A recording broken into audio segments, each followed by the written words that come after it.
Woodward Sports? Love wearing clothes? Then you should be wearing Woodward Sports clothes. Check out our full line of merch at woodwardsports.com. Just click on Shop. We have all your favorite designs, like Dan Campbell kneecaps, Woodward Golf, and of course, our own logoed out merchandise. Men, women, infants, kids all love Woodward Sports. Impress your friends. Impress your boss. Impress your dog. Buy Woodward Sports merch today.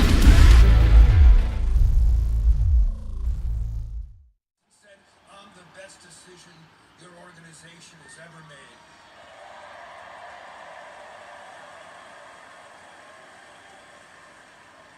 Would you like a massage?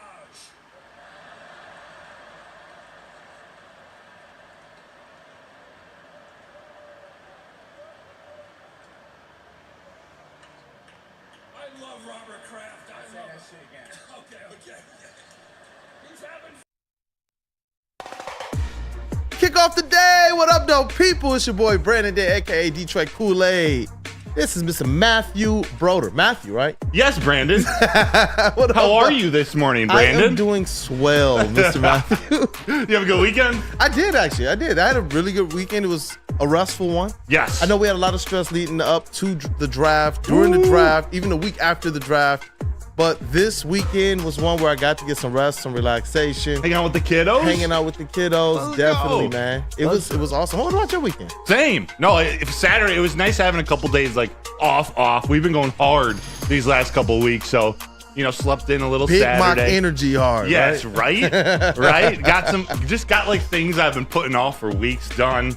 And then watched a lot of Tigers this weekend, unfortunately. I mean, I love watching the Tigers regardless, but it was a tough one. But it was good, though. It was good. We're heading into spring.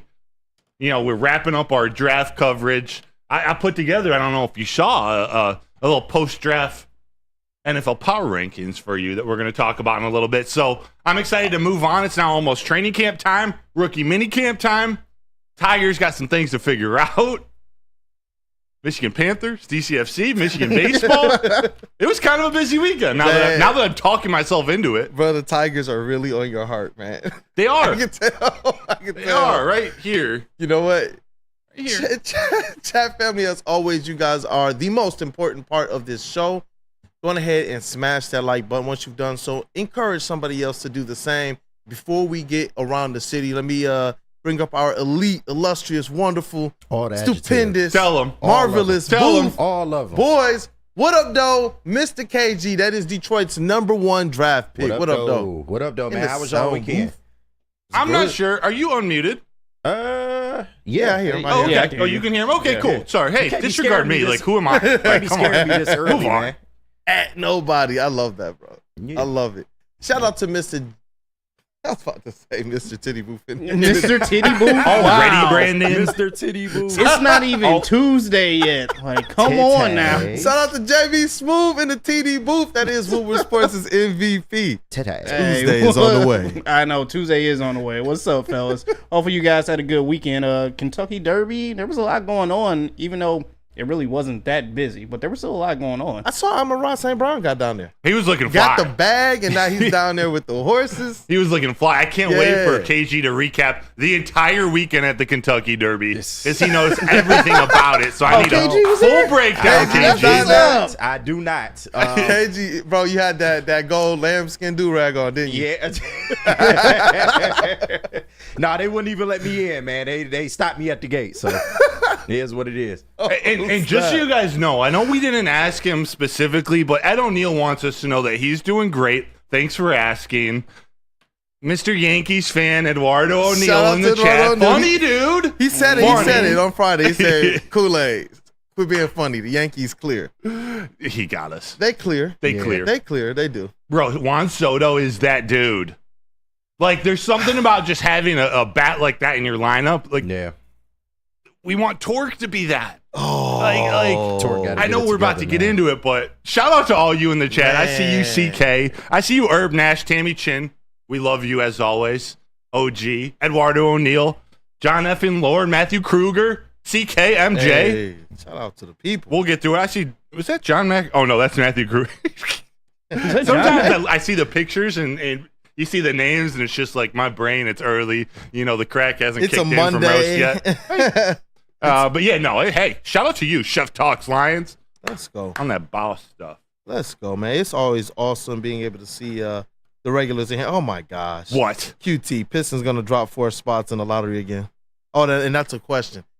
If I had to bet, I would say, yeah, it's gonna happen to them again, man. Like, Duh. The league don't rock with us. Not at all, man. Not at all. Bro. But shout out to you people, man. Thank you all for being here. It's an awesome start to the morning already. It is. Let's get around the It city. is. I'm brother. excited. Let's do it. Around the city, Detroit City FC didn't lose this weekend. They draw. They didn't win, though. They tied. They tied with Luton United Football Club on Saturday. Got them 1 point. Yeah. So I'm learning more about the USL, that's the United Soccer League, and how this all works. But they got a point, so they're now 7-1-1 on the season. They start. This was really interesting, actually, when I was reading up on them. They start the U.S. Open Cup. They have a match against the Houston Dynamo Football Club Tuesday at 8. And so this is like a mashup of professional and amateur teams. They're playing the Houston Dynamo, which is in the MLS, the Major League Soccer, and they're the defending champs. So I had no idea what this was happening. I'm excited to see how DFC looks in something like this. I mean, professionals versus amateurs. This is kind of cool, right? Yeah. It's really cool, especially with the way that DCFC presents themselves. It's going to be awesome to see them going up against the pros because they represent themselves as Detroit's soccer team, doing whatever they can to make sure that that's where everyone's focus should be on as it relates to soccer in Detroit. And honestly, when you look at the overall presentation from what they're doing on the field, because they did improve to 7-1-1. When you look at everything they're doing on the field, when you look at everything they're doing to connect with their fans and make it accessible, the stuff with CBS, like, Yes. and this, that's what makes it difficult. It's like, I get it. There are regulations that say if a team is professional or not, but everything that DCFC is doing, everything that you see at the Northern Guard, you couldn't tell me that this isn't a squad that should be able to bang with the best of the best. Shout out the Northern Guard. Shout out to the Northern Guard. Shout out. Speaking of kicking long distances for a team based in Michigan, Wow. he's done it again. Don't let him leave the state of Sign this Michigan. man. Sign him like, now, you know what? The You're master. good. Rest your leg for the The master. rest your leg for the rest It's a bad nickname, of the huh? offseason. That's not a good nickname, huh? The master. We moved past that language. Master Bates. Jake Bates with another 60-plus yard field goal. Look at this. Wow. Look at this. Bro, with room to spare. He sees all these undrafted free agents being signed, and he's like, Brad, I'm over here. Brad. I still can't get over the fans. That one video that the Panthers put out of the fans in the lower bowl. Yeah. When he was going around signing autographs, like, don't leave Detroit. Like, the old ladies were like, please, Jake, stay here. We need you to be a Lion. It's just like, you know what? Yeah. That was me too, man. That was my inner voice as well. Like, yo, you can't let this kicker leave. I know KG. You already KG's know over how I here. feel, man. Especially after the Dallas game, after some of the playoff stuff, especially during the season, man. I want Dan Campbell to be in a position where he doesn't have to second guess anything. Yeah. And if having a kicker that you know can boom 60-yarders with consistency, get this man in a Lions uniform as soon as you can. Yeah. You say you're going to bring competition in, too, so you might as well. Like, somebody is going to snag this kid. Like, Yeah. if he keeps hitting 60-yarders, some team is going to get him. He's in your backyard. Why don't you just take a flyer on him? I don't understand. But time will tell. It's still a lot of time left, so. And John Effenlord does point out a good point. He is under contract with the Michigan Panthers, so they can't sign him right now. There's, a certain rules and regulations, but there will be a time where he becomes available. And Tamper that shit. exactly. That's what I was gonna say, yeah. Skip that. But so you think with guys like Malcolm Rodriguez playing 7 different positions, Shone Vaki playing 7 or 8 different positions, I'm exaggerating just slightly. At what point do you have Badgley and Bates on the roster? Have Bates just to be able to kick the 60-plus yarders and Michael Badgley to kick 40 to 50? Like, might as well use up 2 if you're going to save a bunch of roster spots with your versatility. That's kind of what I thought they would do last year when they had John Parker Romo on the roster and he was the long ball hitter. And for some reason they let him go. I don't know whether he just didn't have a good training camp or whatever, but it didn't work out. So I think it's because Romo's they flop in the playoffs. oh, well, that's true. Yeah. That or is Shout out to the fold. chat, no too. fact. Tammy is like, that is all technical. They could, quote unquote, talk to him. Chef's talk. They already have tampered with him. He knows the Lions want him. I'm hoping they have, man. I really hope they have. Yeah. I do. Yeah. Hey, Jake Bates, bring him home. Jake, Bring him Bates, home. Make that He man a already rich home. man. Yeah, he is already home. Bring him to the building, man. Stay home. Just move him in next man. door. Just move him in next door. Come on, man. Exactly, JB. Exactly. So the Tigers didn't win this weekend. Well, Not at I was all. about to ask, So you though, do transitioned we it. even know if the Michigan Panthers won? We know about Jake Bates, though. I didn't put a score here. Did I? No, you didn't. We don't care. We didn't. All that matters We don't is give a Jake damn about Bates. that. You know what, guys? I'm Googling it right now. Michigan Panthers. Google it. You know Versus what? We got to it's get the Panthers up here, too, man. Arlington Renegades, I believe it was. Yes. They see it doesn't even pop up right at the top. Right? Jake Bates is the win. Every 60-yarder. Oh, my gosh, man. Justin Tucker, man, he could learn something. Justin Tucker learned something from Jake Bates. Panthers 28-27 win. How There you about that? go. Let's There you go. go. There we go. Let's go. Field goal. Let's go. It man. probably was, right? Hey, Chef Chris Smith said Panthers won. Let's effing go. It does look like a field goal. 42-yarder. 3 plays, Wait, who hit the game winner? 71 yards. Oh, Jake won them the game, huh? One off a 42-yard field Yep. goal. Yeah, that's what I'm saying. That's what it was. 42-yarder. Herb Nash, where did Bates come from? The Bates Motel. He came from the movie Psycho, Alfred Hitchcock. All right. Janet Leigh. She played I forget what the lady's name is in it. She's the one who gets stabbed in the shower. Oh, Yeah. I know that scene. I You don't know the actor. I know the scene, though. know what I'm saying? Michigan Panthers, that's a dub. DCFC, that's a tie. Hey, we'll take it. Undefeated on the weekend for those. Not so much for the Tigers. No, No. not so much. Gem out of Riley Green on Friday. Mhm. Casey Mize didn't pitch his best on Saturday. Had him in it, able to come back and win. And then Tarek Skubal throws a gem yesterday, and the Detroit Ligers. The Ligers. Ligers? They One of playing those like weeks. Ligers, Gonna be right? one of those days. They playing They like lose Ligers. all 3 to the Yankees. They were in every single game. The offense was non-existent. The Ligers. 0 point. Riley Green, I think, was the only consistent offensive performer. I know Wenzel Perez had a couple hits, but man, the offense struggled. Yeah. Losing 3 games to the Yankees. They're still in the mix. What are they, 18-16? Yeah. They head to Cleveland for the next 3 games to face Cleveland, who's in, I believe they're still in first place, unless the Twins, who are streaking like Will Ferrell, unless they took the number 1 spot.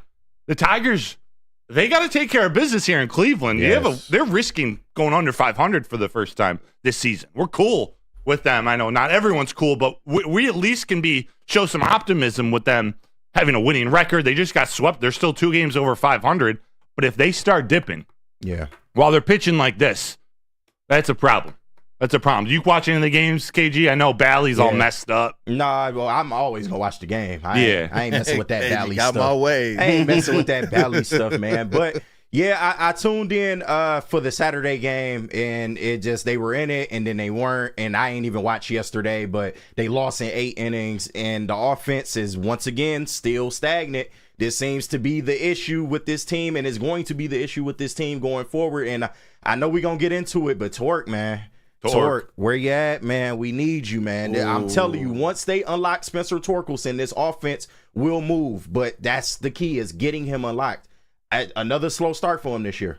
Yeah, that would be an understatement. Yeah. That would be an understatement. We're going to talk more about Torque in the next segment. We're going to talk a bit more about that pitching, maybe break down one of these games next segment. But Yeah, because it's important for them to have a great series, in my opinion, against the Guardians. When you look at the games on the other end of this, if you can come away knowing that you at least took a couple games from the Guardians, and then you head into what should be very winnable series against the Astros, against the Marlins, against the Diamondbacks. It's like, I don't, and then the Kansas City Royals on the other end of that. You want to see them grab a couple of these so that it goes well with, if they start beating up on some of these lesser teams, that you can still see the Tigers are a squad that's going to beat the teams they should, and they're going to be able to compete with the teams that are in their same class. And a team like the Yankees, that shout out word to Eduardo O'Neill, clear. Those teams are going to clear. But when I look at it, I'm not necessarily discouraged. I didn't see things that we didn't see before. When I look at the Detroit Tigers, it's really the things that we said would get them in trouble against better teams. That's what got them in trouble against a better team in the Yankees. The bats have to wake up. Yeah. Part of me wonders if Spencer Torkelson was part of the reason why they said, you know what, we're going to give him his space to see what he can be as a bat. And I do wonder where the Tigers go. If they're somewhere within contention by the trade deadline, or as you move forward with this rebuild, it does make me wonder, are they going to consider going out there and bringing in the bats? Because you cannot waste the pitching that's going on right now. Yeah. You cannot waste the pitching. It's criminal. The first game against the Yankees was what, a 1-run game? Oh, yeah. What was that, 2-1? 2-1? Shelby Miller blew it in the 9th. Oh, goodness. Supposed to have one, at least. Actually, it was Jason Foley. Excuse me. Foley. Shelby Miller, was it yesterday? Yeah, it was yesterday. He just didn't look as sharp. It was rainy. It was cold. Just had a bad couple starts. Yeah, he couldn't find the strike zone. Yeah. That was a tough one. The bullpen, they weren't as sharp this weekend. We can't expect them to be perfect every single game. No. I'm not worried about them at all, but it was too close, and they had one of their weekends. Yeah, and you're not in panic mode yet with the offense, but you definitely don't want to see another month of slow offense coming toward the end of May. So they got to get it together this month, or at least find some kind of stride or consistency. That was going to be my question. You know, we're beyond that first month of the season. Now we're getting into the second aspect, the 30 days for the Tigers, the next 30 days.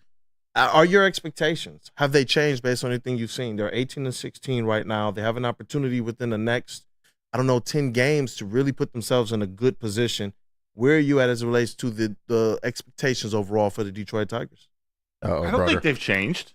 You're thinking about it, though. I saw the face. Yeah, no. Let's talk more about it. Let's talk more about it next segment when we really get into it. Real quickly, Michigan baseball. I got to shout them out. Comeback win yesterday over the Michigan State Spartans. They won 10-2 in 12 innings. Mitch Voigt had a home run. He went 2 of 6. He's a star. Yep, check that out. Got to show him love when they get that dub. I will say, got to be honest, Michigan State took 2 of 3 on the weekend, which is why this game was so important to keep up in the standings in the Big Ten. You can smile, JB. It's okay. So they took it. They took it. Mitch Voigt had a home run. It was a back-and-forth game, a ton of home runs. Jacob Denner pitched 6.1 innings, only gave up 5 hits, 2 earned runs. It was a big victory to finish the weekend for the Michigan Wolverines. Can we borrow some of that offense, please? Seriously. Would love some of that. Mitch Voigt, he's going to get drafted. He's going to be a player. He's who Tracy Smith told us about when he was on a couple weeks ago. I would love to actually maybe get Tracy Smith back on to talk Spencer Torkelson. He coached him at Arizona State. That could be a nice little conversation to have. But shout out to them. JB, I think in Kula, we're going to go Premier Pet maybe on the way out of break, because just one last final note before we get to break. I have to give a rest in peace to 2 Michigan Wolverines who I knew when I was in Ann Arbor. Darius Morris, he passed away this weekend at age 33. I don't think the cause of death has been known, but just want to wish him and his family and his friends the best. It's been a very difficult year for the Michigan family. With Craig Rowe, we got Darius Morris, and then Obi Aze, who was there my freshman year. He was an outside linebacker for the University of Michigan. He passed away at 36. So want to acknowledge these two Michigan men and wish them rest in peace. We'll come back and we're going to talk about the Tigers, but a forever go blue to my 2 brothers up there. Definitely, definitely, man. We'll see you guys talking Tigers when we come back. Yep, let me tell you Stop guys. searching for a vehicle and start finding one. Les Stanford Chevrolet Cadillac makes it easy. We harness the power of multiple dealerships and own the biggest selection of GM brands in the area to get you the car you need. With the Les Stanford Group, you'll have access to 4 different dealerships, providing you with more makes, more models, and more choices. We're connected to more than 1,000 vehicles, and with so many high-quality CPO vehicles available, you'll find new car quality at pre-owned prices. You can start and end your search at lesstanford.com today.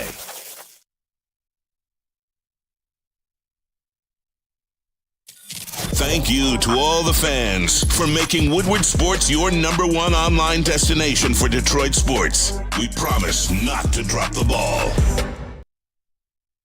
Come to any Lady Jane's Haircuts for Men and claim your throne for a king's treatment from one of our talented stylists. Open 7 days a week, walk in anytime. Just get to a Lady Jane's today and receive a precision haircut, scalp massage, hot lather neck shave, and a hot towel treatment. A haircut should not be a chore. It should be an experience. And that's exactly what Lady Jane's has to offer.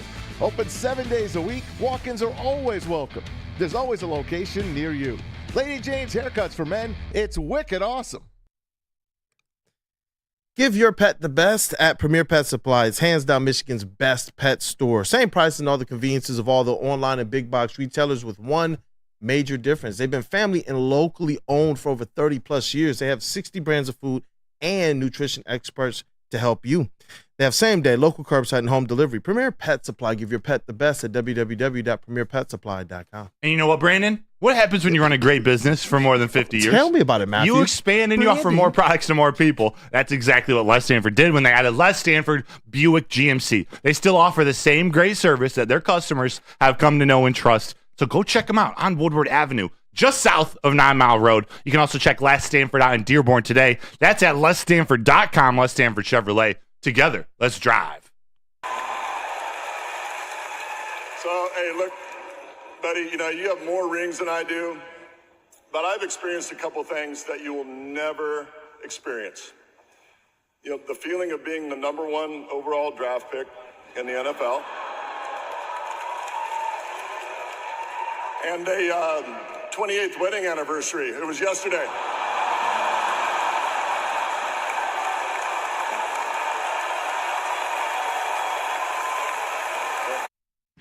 Sheesh! Sheesh! Drew Bledsoe, Goodness! that has probably been just stewing inside him Oh, yeah. for decades. Goodness! Decades.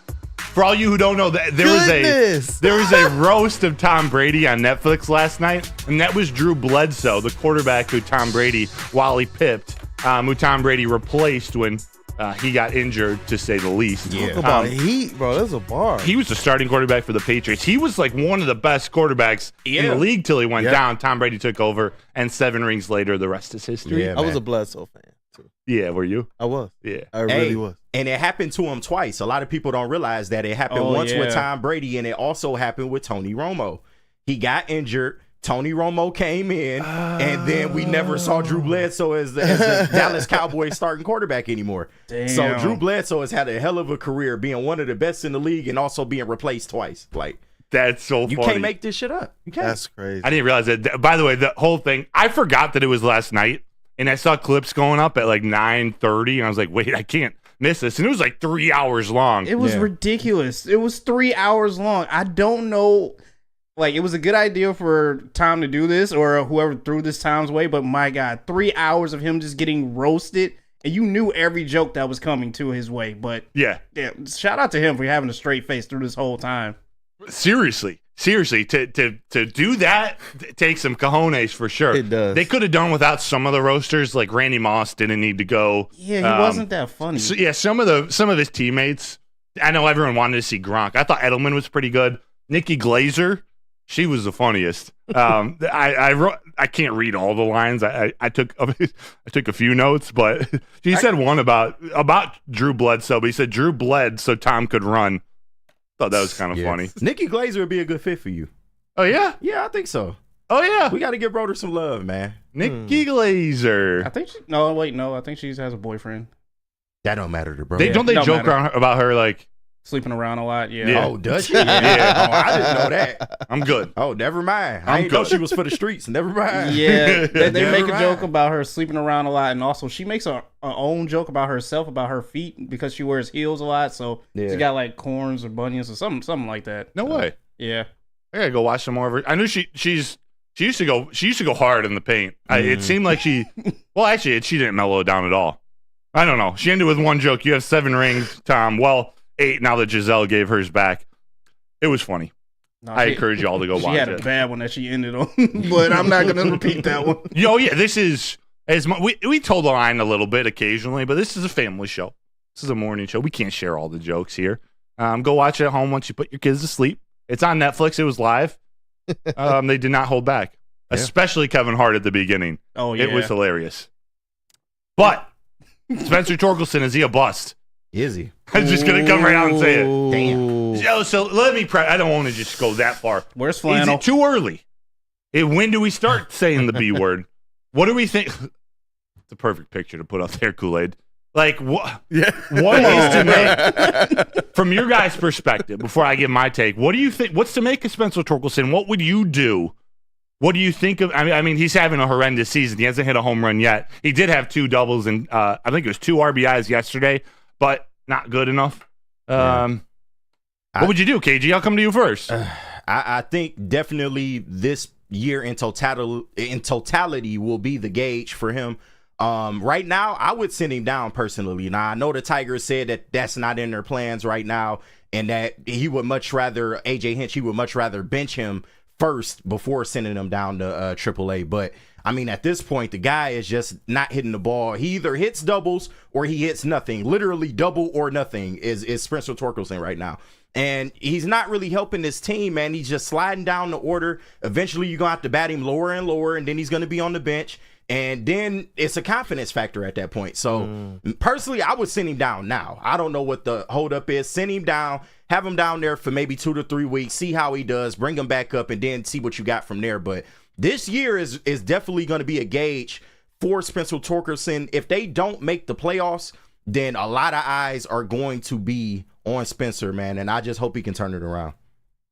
Yeah. I mean, it's hard to pinpoint because it's not like he looks lost up there. Like, it doesn't look mechanical. I'm sure there are little things that could be tweaked with his swing and whatnot, but you can tell he's in his head. He's in his head. You know, when you're drafted first overall, there's the expectation that you can hit, you know, a 90, 92, 93 mile an hour fastball right down the middle. He's missing those. He's getting confused by those. He's being pitched. He's not even being pitched backwards. The pitchers with their fastball, they're getting ahead in the count nearly every single time, whether it's 0-1 or 0-2 with the fastball. And then at that point, they can throw whatever they want. And not many major league hitters can be successful consistently being 0-2, but he's not hitting that fastball. He's not making the pitchers pay for their mistakes. And that's what you need out of a transcendent prospect. He was every single team in Major League Baseball would have picked him number 1 that year. No ifs, ands, or buts about it. He hasn't shown anything yet except for a couple months here and there. At each level of his progression through the minor leagues, he would start crappy, he would get hot, and then they would move him up. And then he would start crappy again, and he'd get hot, and they'd move him up. And it would repeat that process even to his rookie year, which is one of the worst rookie years, if not the worst, of any first overall prospect ever. If not for last season, the last 2 months of the season, we might have had this conversation at the end of last year, but we saw that hope again. He gave it to us, and now we're having this historic start where he hasn't hit a home run yet. That's why. Oh, my bad. Go ahead. That's why it's such an interesting case. I almost want to ask, did he regress? Because we did see 30 home runs from this guy, so he's got it in him. He's capable of being a consistent hitter, but I mean, we can't keep waiting until after All-Star break for your bat to get going. Like, did he regress at all? He might have. Like, again, it might not be mechanical, but if he's not right in the head mentally, if he's not confident up there, you could go from a superstar to, out of the league within a year. So I think that's an issue, and that's something to keep an eye on, which I think it's why AJ Hinch and his job of figuring out how to handle this situation, when to move him down, if at all, or to just bench him at the major league level. Like, the psychology aspect of this, to me, seems like the biggest thing. I don't have an answer yet. I don't even know if I have an opinion yet. We just know it's now the time. It's now deep enough into the season where it's hurting the team. It's one thing to, get through the first month with the team doing well despite his issues. Now we got a tough part of the schedule. This team needs to take this next step, or at least hold water in the AL Central, because I don't think all of these teams are going to stay as playing as well as they are now all season. So you just got to hang tough and hang around 500, a game or two above 500 at the very least, and you'll be there at the end of the season. But if you're having to put him at 7 and he's still a part of the bottom 5 in the lineup, that's like, what did Neil tweet at me? Like 2 for 52 or 4 for 56, something that as a pitcher, you're just waiting to feast on this lineup, because as long as you get through the top 4 hitters, you are good to go. It's crazy. His nickname is becoming 0 for Forkelson. It's getting bad, y'all. It's getting bad. Something got to be done. Yeah, it's tough when you look at Spencer Torkelson and you ask, is he a bust? Is he going to be able to snap out of this slump? And a lot of fans, especially across social media, are like, this is who Torkelson has always been. How long do you wait for him, especially with a season like this where you have aspirations to compete in the AL Central? And I saw Dad with Tread say, well, this wasn't a playoff team to begin with. I think that this was a team that has a surefire shot to go out there and win the AL Central this year. And if you have the opportunity to do that, go ahead and do that. But Torkelson was one of those guys that we knew he has to be able to step up because the pitching wasn't going to be something that could carry an anemic offense all year. Could they be an elite part of this squad and be a reason why they have an opportunity to win the Central? Yes. But that also came with the understanding that bats like Spencer Torkelson, at some point in time before the deadline, it was going to be able to heat up and pick up and get his bats going as spring turns into summer. And it just gets tough because this is a number 1 overall pick. And shout out to Chris Brown. He posted this. The Motor City Metrics? The Motor City Metrics. Tigers ML report? Yes, sir. With Raj? With Raj. Hey, shout out to Rogelio, man. Rogelio. Good person. Good people overall. Yes. Good people overall. He posted, he said, yesterday was Spencer Torkelson's 300th career MLB game. Here's how he stacks up against 30 other round 1, pick 1 picks through their first 300 games. The only thing that Spencer Torkelson is top 5 in is strikeouts. He is 4th with 301 strikeouts. Everything else, home runs, tied for 13th. Plate appearances, tied for 15th. At-bats, tied for 15th. But runs, 17th. Hits, 28th. Like, he's not doing well. Walks, 12th. Batting average, 31st. 31st, man. Like, the slugging, 24th. OPS, 25th. There's nothing throughout his career that really indicates that he's going to be able to live up to this number 1. So the next question is, who can he be for your team? And that's what I believe between now and, like KG said, between the deadline, you got to figure something out. Yeah. To me, this team, once you have a position group that you know can carry your squad, it's in my opinion that you got to do everything possible to make sure that you uplift that. You can't just have the pitching out there, because of what happens in the next year, what happens in the following year. You sign certain veterans here to right now that I don't think have signed up long-term to be losing. So if Torque and some of these bats can't get it done, you got to figure that out quick, and I'm hoping that they figure this out before the trade deadline. Yeah, that's just me. There's some great comments in the chat.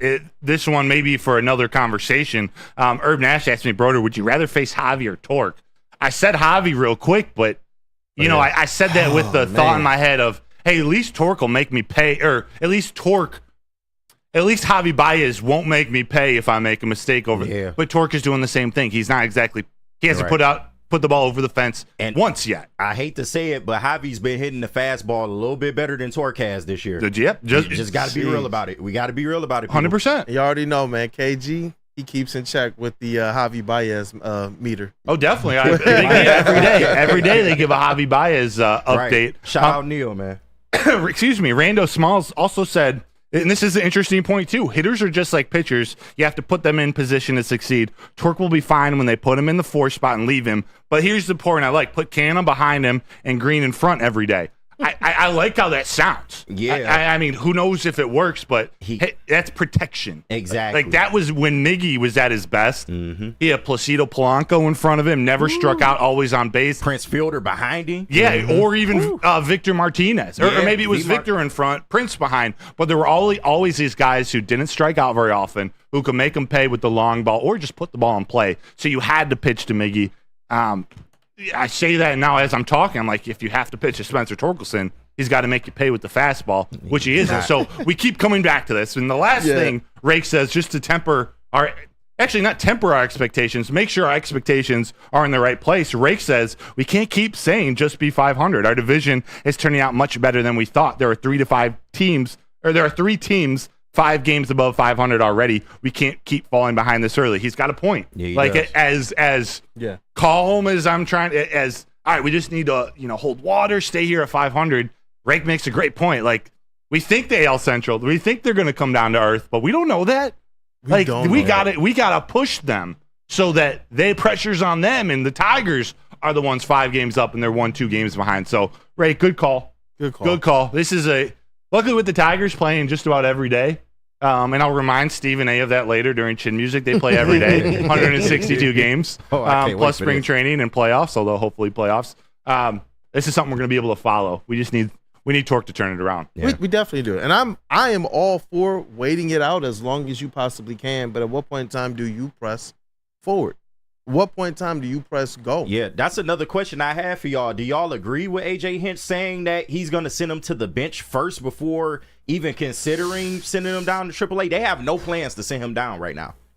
Part of me is like, if it's mental with a player like Torque, do you send him down? Is that going to contribute to kind of this mental thing that he's going through? Or do you put him on the bench and hope that from the bench, he's able to kind of see movement on balls. Pause. He's able to see. Good catch. He's able to see, what the pitchers are doing and try and get reacclimated from a mental standpoint. Yeah. I don't know, because part of me is like, go down, get your mechanics together, get a feel for seeing yourself hit, and then come back to the majors with that type of confidence. I don't know. I would send him down now, because to me, you're wasting him if you bench him. Yes, you do want him to see an outside view of maybe the things he's messing up on, but you're wasting him if you bench him at this point. Like, he needs to be playing. He is one of the key cogs in this machine. So I don't know, man. I would send him down personally now. What about you, Broder? What you feel? This is such a hard one. It's easy to say just send him down. Like, that's the natural progression. You're struggling at the bigs. You're still young. Send him down to AAA. I don't know his mental makeup or the way AJ Hinch and Michael Broder, the hitting coach, know him. So I don't know. You do have to make a change, whether that's going to the bench for a couple games or sending him down. I wouldn't mind, a couple weeks.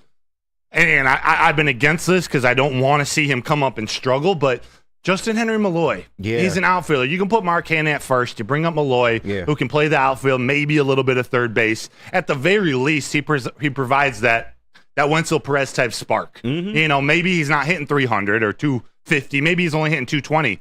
That's an upgrade from Torque. And if he can provide you a little bit of excitement, a little bit of spark, make it happen. And he's somebody that has shown, even through spring training and through the minors now, that he's got a somewhat consistent bat. So you got to consider all options at this point. Exactly. If Torque doesn't figure it out, he's going to be into couch. in the couch. Hey, man, you know what? I'm hoping that there's still some high level of play that we can expect out of Torkelson this season. So we went from into couch to the high level of play we're hoping for. If you wanted, address either of those, you go to visit Dispo Dispensaries. You go today for deals that are way too good to be true. Maybe that's Justin Henry Malloy coming up. Maybe that's a deal too good to be true. But at Dispo, you can meet a team that curates an unbelievable atmosphere and shopping experience. They got the freshest inventory from Michigan's largest variety of products. So come through the Dispo stores or order on Dispo Dash today. That's Dispo Dispensary, DispoShops.com, your local cannabis plug.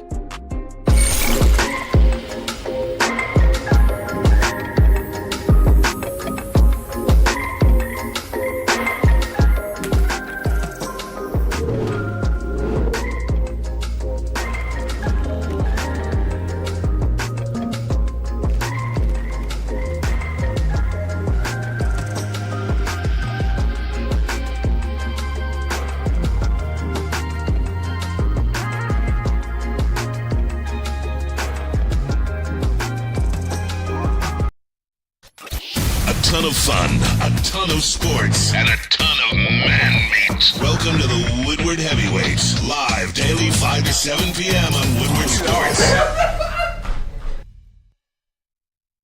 Braylon Edwards here, Premier Pet Supply. Man, just looking around, who's got it better than pets?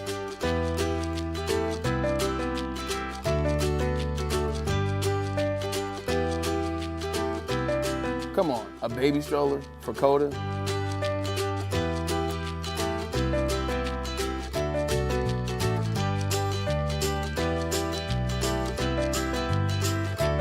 A chef for Lola? Really?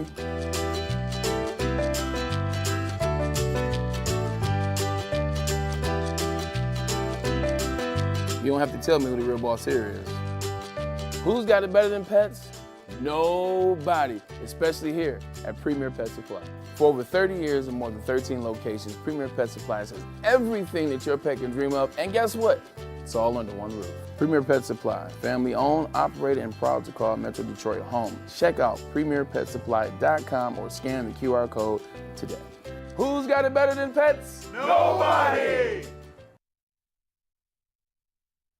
Planet Fitness is the home of the judgment-free zone, Torkelson. If you go there, we won't judge you, I promise. Anyone, including Torkelson, and we mean anyone, can feel comfortable and work on their swing goals or their fitness goals. At Planet Fitness, you can experience a squeaky clean gym that has tons of equipment, literally all the equipment you can ask for, a full-body workout in just 30 minutes, and all memberships. They include fitness training. You get it all for $10 a month. That's $10 a month, no commitment. If you want access to all the amenities, just a couple more dollars, $24.99. We'll get you a black card. We'll get you access to the Hydra massage bed, massage chairs, tanning booth, tanning salon, all of it for $24.99. No matter where you are, there's a Planet Fitness nearby, more than 50 in Metro Detroit, so go check them out. Planet Fitness, where your fitness is essential.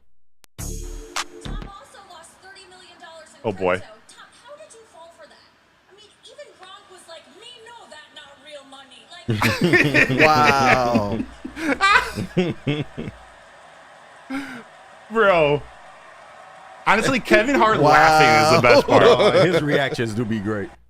Wow. What up, though, people? Welcome back to Wake Up Woodward. We appreciate you guys for choosing to kick off the day with the crew. What do you be saying, KG? Wake up out of your sleep. It's the TD Jakes meme. I don't know if y'all ever seen that, but yeah, TD Jakes, man. You ever Jakes been makes some swallowed good up, man? I like it. Ever been swallowed up? Hey, what did you say about the what? One more? Yeah, you never heard that? Say it again, though. I Never have. heard that? Say it one more time. You ever been swallowed up? Actually, it's a drop. Yeah, I just Machine played too. it. Hold on, I got you. ever been swallowed up? Who is that? That's TD Jakes, man. Who? The TD Bishop. Jakes. Yeah, who? Jar Jar Bishop, Binks? Bishop T.D. Jakes. Yeah, they caught him One in of the some mega pastors. They possibly caught him in some Diddy situations. So Yeah. If you ever been swallowed, No, you ever this been came swallowed. from he was doing a sermon. He was walking on stage with the mic like this. And it was almost like he was reminiscent. He was just like, have you ever been swallowed up? Like, what is you on, bro? This is church. Wake up out of your sleep and be swallowed up. You ever been swallowed up? This is a Falwell situation. Hey, I know, Broder, man. I got a question for you. You were talking about swings during that live read. Oh, those swings. Okay, never mind. What up, chat family? I'm missing As something. always, smash that like Do button. not compute. I'm missing something. Huh? I'm missing what just happened. Are we talking about a mustache ride? Whoa, what? Okay. Where are we Swingers? going with Are we this? talking swingers? What is a mustache ride? Or are we talking swings at a power ranking? You got What is bedroom happening? swings, Brother, but do you want your mustache on? Is now I is need to know what a mustache ride is. Where? Oh, you know what a mustache ride is. It's from Super Troopers. Littering and. What were you referencing with swing? I gotta know before we get into this NFL draft I power thought you were ranking. talking about bedroom swings. I'm a married man. Oh, so it was mustache riding. It was. We're talking swingers. We're going off the rails. What up, though, people? Welcome back to the Wake Up Woodward Show. We appreciate you guys for choosing to kick off your morning with the Woo Crew. Woo! Shout out to Flannel Sam. He's gonna be over. Oh, Broder is the Were best. you giving man. mustache rides this weekend? Bro, now it's one too many. You gotta know when to stop. Know when to fold them. Oh, When my to God. hold them. No when. Flannel will be on Big D Energy today. We got the four here. Matthew Broder, Brandon Dent, Free mustache Kenneth ride. Green, Jeremy Bryant. Yes, all governments for everybody. All government. You just go. You say Kenneth? You're right. Kenneth. Kenneth. You can't be Kenneth. doing that, man. I got people looking for me, man. You can't be doing that. You know what, Broder? Yes. Let's get into your power rankings. Obviously, this isn't your power rankings. No, this is my power rankings. Oh wow, this is the way it lays out. Yeah. What you mean this? Yeah. Or Is this Oh. how yours lays out? no, too? no, no. Oh no. Yeah, I know. I mean, maybe. Yeah, the I mean, last- possibly. Because I was gonna say the last one we saw. I don't know if it was from CBS. I don't know who that I think it shit was from Yeah, I CBS don't know who who had made it that. laid out this way as well. Garbage. Kansas City, San Francisco, the Detroit Lions, the Houston Texans, and then the Baltimore Ravens, with the Lions firmly at number 3. I'm Interesting. I'm interested in how yours lays out. Yeah. All right. Well, then I'll show you it. I will. Whip it out. You looking for something to whip out? Since No, the mock go. I can't do it. No, but this is just Your power mock. Yes, this is a top 10 power rankings. I've seen a lot of these out. It kind of surprised me how early, but we're doing post-draft power rankings. So this is, a little bit of picture what they look like on paper. I mean, there's got to be some speculation or some prediction into the season and whatnot, but this is post-draft, post-free agency, post, this first 3/4 chunk of the offseason. What am I expecting out of these teams? This is my top 10 power rankings. JB, if you could put up, I got one hiding in the top 5. So if you could put the other one up, that'd be great. Chat, I want to hear what you guys feel about this. And I want your feedback. I want your grades. I want whatever you want. Crew, you're going to break this down. Yes, sir. This is one I haven't seen on any mock draft, but I was trying to convince myself not to put them in the top 10. And if we're speculating, if I'm predicting a little bit, after what they did in the draft, after what they've done in free agency, I have a very difficult time keeping the Steelers out of this. That's tough. One question mark is the biggest question mark. It's quarterback. It's what are you going to get out of Russ or Justin Fields? Honestly, we don't know. Yeah. I mean, Russ has been successful in his career before, has won a Super Bowl. I'm not exactly a Russ fan, but their one hole was the offensive line, especially the interior of the offensive line. And they went and attacked that with an enthusiasm unknown to mankind. Like, to me, they had the best draft in the NFL, if not top 3. They went and got Troy Fatano out of Washington, Zach Frazier out of West Virginia. They went Roman Wilson next, and then Peyton Wilson in the 4th round, which I think is a steal, despite him not having an ACL. I just love what they did. They had a defense that was 7th in 2023. They had TJ Watt, Alex Highsmith, Cam Hayward, and Minka Fitzpatrick. They went on, they added Patrick Queen and cornerback Dante Jackson. So if you can get something out of Russ or Justin Fields, you got Najee Harris and Jalen Warren, be able to run like madmen out of that backfield. Yeah. I don't know. It all comes down to their QB play, but I'll be quicker on some of these next few. But what do you think about the Steelers at 10? Am I crazy? That's a little tricky. So no Buffalo Bills, because they definitely not in the top 5. So no Buffalo Bills nowhere. No. So it may have got cut off, but I have my next up. And these I was fiddling a lot with these. Next up, Bengals, Colts, Chargers, Jets, Bills, and I had to put the Cowboys in there. A lot of teams I don't believe in, but it's hard to deny some of the things they have. Like Bengals, I've seen in a lot of top 10s. Of course, Joe Burrow has potential. I mean, he's a top 5 quarterback, but that offense is still intact. That defense took a hit, though. Yeah, exactly. So there's question marks. So I have the Bills in that next group, probably in the 13 to 14 range. I would put Bengals, Colts, and Chargers ahead of them. Maybe Jets too. Okay. But yeah, so I got Pittsburgh at 10. I got the Packers at 9. Jordan Love, we've seen half a great season out of him, half a flop. So although he looked really good at the end of that season, I need a little bit more of a sample size before I start crowning him anything more than potential. Yeah. That's why I'm at 9 and not like a 6, 7, which they probably deserve. I love what they did in the draft. They added Xavier McKinney and running back Josh Jacobs in free agency. I thought losing Aaron Jones is a big deal. Like they got Marshawn Lloyd in the draft, but Aaron Jones is not one to forget about. They didn't do much with the interior, but I love the Jordan Love or the Jordan Morgan draft pick, by the way. It's going to come down to what the new defensive coordinator, Jeff Hatley, does with some of their pieces. They got pieces on that defense, including Rashawn Gary. So what's it going to look like with him? At number 8, I got the Philadelphia Eagles. I don't believe in them yet, but they had themselves an offseason. Yeah. You're talking about adding Saquon Barkley on offense. You're talking about adding C.J. Gardner-Johnson, Bryce Huff, Devin White, Reed Blankenship. Their secondary was a question mark, and they got C.J. G.J., Reed Blankenship, but they drafted Quinyon Mitchell and Cooper DeJean in the first 2 rounds. So they pulled a alliance, kind of just going hard at their biggest hole, trying to solve that secondary that was a problem. They drafted Will Shipley late, a running back, wide receiver Anis Smith, and Johnny Wilson. So they have pieces. Yeah. It's going to come down to, again, to me, it's going to come down to coaching. Not just Nick Sirianni, but O.C. Kellen Moore and D.C. Vic Fangio. Are they going to be able to make it work? Yeah, that's true. And then we saw them load up last year, and it didn't work. So I think that's a good spot for them. They do have a talented team still. Yeah, just yet to be seen. Yeah, what about this? The Rams.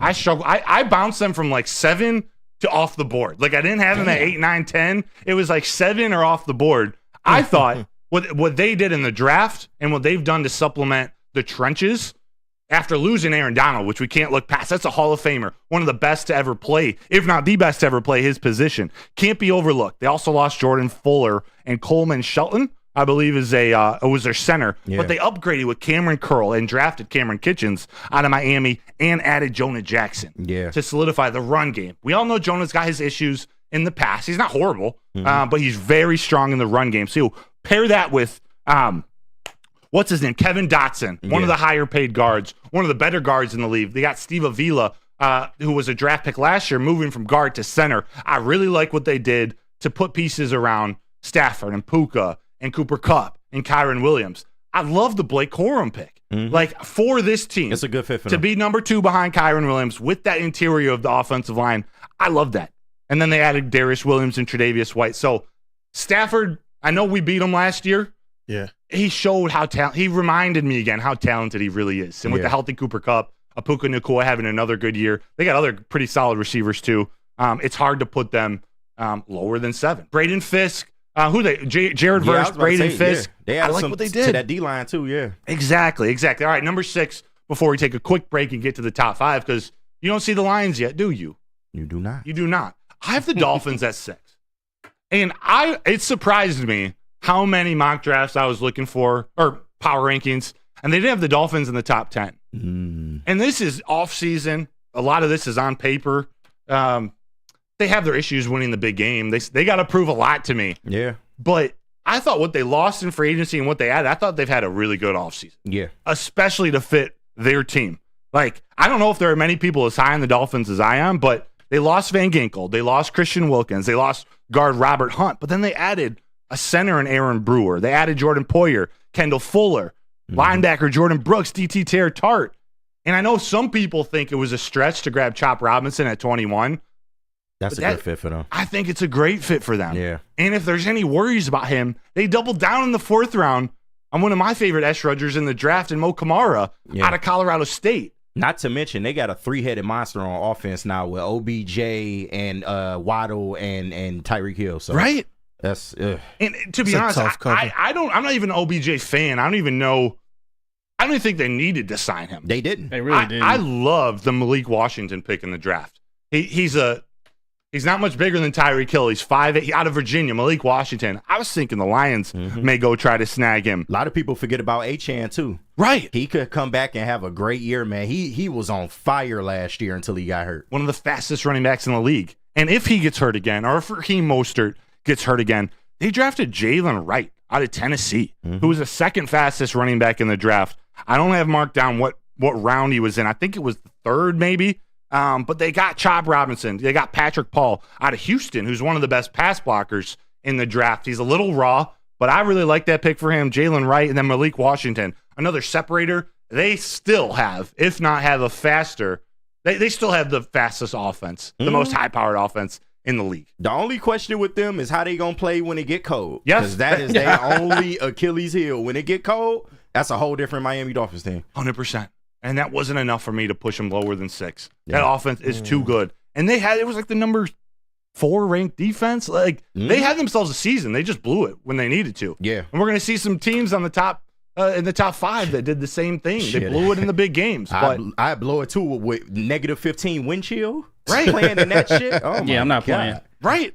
So when we come back, I'll review to you the top 5. Where are the Lions? You obviously know they're in the top 5. So we'll come back. We'll finish off this list. And I want you guys to really tear it apart. Hey, you know what? First of all, shout out to Dante151 with the $19.99 super chat. Shout out to you, Dante. He said, shout out to the Buffalo Bandits that handing to the NLL finals to try and repeat as champions against the Albany Fire Wolves. Also, I want a professional lacrosse team in Detroit. That would be fun to watch. So NLL must be the National Lacrosse League. Hey, I didn't even know they had that. That's the assumption. Definitely, Dante, correct us if we are wrong, but that is the assumption. Thank you, Dante. Shout out to you. Hey, shout out to him. And Greg, also, I got the Chargers at like 11 or 12, just off the top 10. I see you. I can't wait for the rest of the reveal. Hey. I know people have been asking for something to replace the Big Mock. You gotta think of something. Yeah, I wouldn't mind kind of just a weekly power ranking, a weekly where we are as it relates to these teams. I kind of like that. All right, yeah, something else to reveal to the people. But one of the things I love are these segments on Wake Up Woodward. I absolutely love them. Some of the best there is what Woodward You Rather. We had the Big Mocks, power rankings. We got what's trending. Triple Peaks and Cheeks. Triple Threat, Peaks and Cheeks. There's so many segments that you guys already know you're going to get on Wake Up Woodward. And as always, chat family, we appreciate you guys supporting us a lot. It's why we run to the desk to do what we do, why we prep the way that we prep. We hope that we can continue to rely on you guys' support. Definitely go ahead and smash that like button once you've done so. Encourage others to do the same. But Wake Up Woodward every morning from 8 to 10 a.m. After us, though, tap into Big D Energy. You got 4-time Stanley Cup champion winner, Mr. Darren McCarty, the defender of Detroit, alongside the golden voice, Neil Rule, the president. Shout out to Neil Rule as well. Big D Energy every day from 11 to 1, followed by Armani and Edwards 2 to 4 every single day, Monday through Friday. That features Mr. Brandon Edwards, University of Michigan legend and former NFL wide receiver. It also features Mr. Ryan Armani, Detroit media king, and the lovable radio legend Tom Mazaway. Hey, he got the best seat in the whole entire building, man. I think people love the scenery when he's in the Maz chair. But shout out to Armani Edwards with Maz. After them, though, you guys got to finish off the day with the Woodward heavyweights, the big fellas. You already know they're bringing you just some of the biggest interviews, some of the biggest breakdowns, and obviously the biggest laughs. Thank you, chat family, for making Woodward Sports your #1 digital sports network. We appreciate you guys greatly. Hi, my diamonds. It's Crystal with an X. You want to get hot and perfect like me? Here's my super easy routine. Drink at least a gallon of water before you wake up. Attach a weight to everything in your house. Hello? Sell your car and just sprint everywhere. Scream when you exhale. Don't follow Crystal with an X. Do your own thing at Planet Fitness with tons of equipment and free fitness training in our clean and spacious clubs. Join now for just $10 a month and cancel anytime. And with the first pick in the 2024 media draft, Detroit selects Woodward Sports. Thank you for making us the #1 digital network in Detroit. What's good, man? How you doing? What you got for me today? Let's have a look, man. I see the one I want right there. That's the one I'm looking for.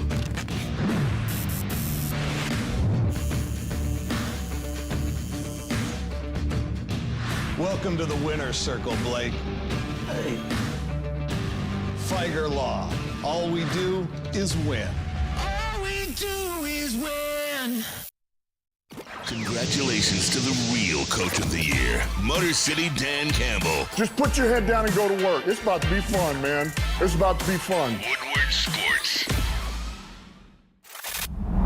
Love Woodward Sports? Love wearing clothes? Then you should be wearing Woodward Sports clothes. Check out our full line of merch at woodwardsports.com. Just click on shop. We have all your favorite designs, like Dan Campbell kneecaps, Woodward golf, and of course, our own logoed out merchandise. Men, women, infants, kids, all love Woodward Sports. Impress your friends. Impress your boss. Impress your dog. Buy Woodward Sports merch today.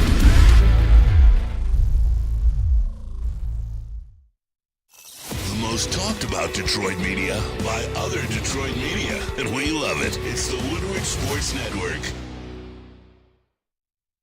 Come to any Lady Jane's Haircuts for Men and claim your throne for a king's treatment from one of our talented stylists. Open 7 days a week. Walk in anytime. Just get to a Lady Jane's today and receive a precision haircut, scalp massage, hot lather neck shave, and a hot towel treatment. A haircut should not be a chore. It should be an experience. And that's exactly what Lady Jane's has to offer. Open 7 days a week. Walk-ins are always welcome. There's always a location near you. Lady Jane's Haircuts for Men. It's wicked awesome. Hey, you guys, look, the new Glorious Ice Water Bubble Hash Pre-Roll now has diamonds in it. They are constantly pushing to create the best cannabis experience just for you.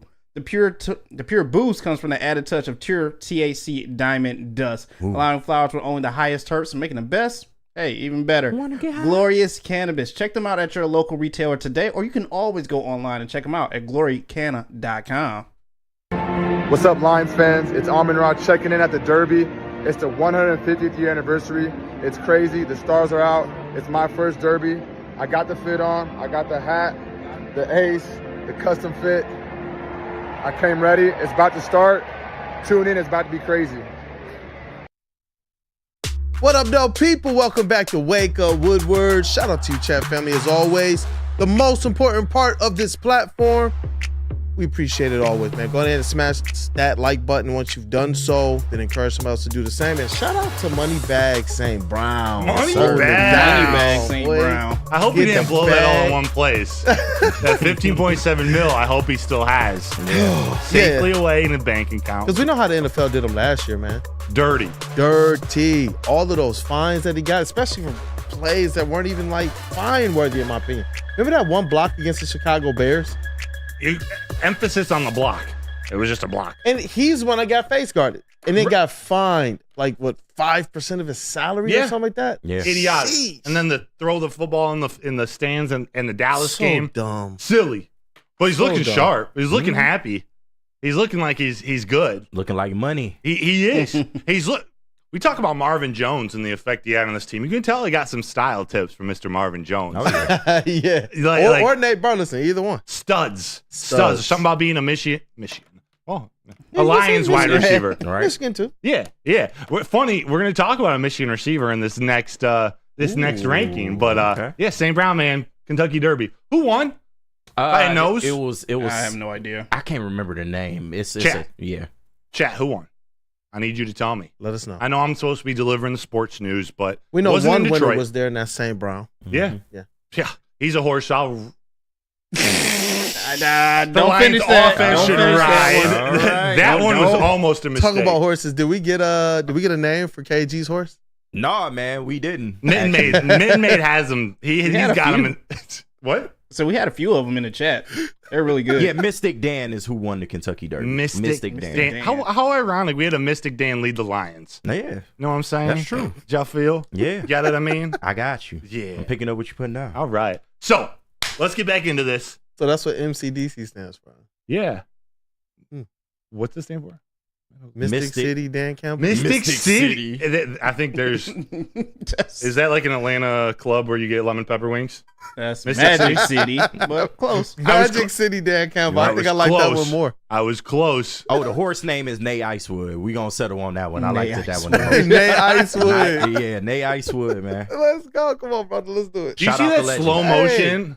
That slow motion. Did it, Broder? Amon-Ra and Hutch up on the stage, up on the NFL draft stage. Yeah. Like the more I go back and rewatch, I know we're going off the cuff here for a minute. The more I go back and I watch some of the production, some of the stuff that was on TV that I didn't get to see during the draft. Yeah. Like what a freaking weekend. Yeah. What a weekend. Terry and Arnold showed out. It was awesome to see all the players currently on the team. How they were up on stage, and Eminem and Kelvin and Barry, and to see Terry Arnold get the call from Detroit and his face light up. Like, I'm gonna try to pull that clip for later in the week, but like, actually, I think I got it for you. I'll play it at the end of the show. Just a recap of the whole somebody draft. asked him as well, like, have you gotten a moment to kind of compose yourself? He was like, I'm composed. He was like, I'm just sitting there. This is my fans. I just got drafted here. This is amazing. Yes. And it was cool to be able to kind of see that interaction and to be able to see he wasn't necessarily like at a loss for words necessarily.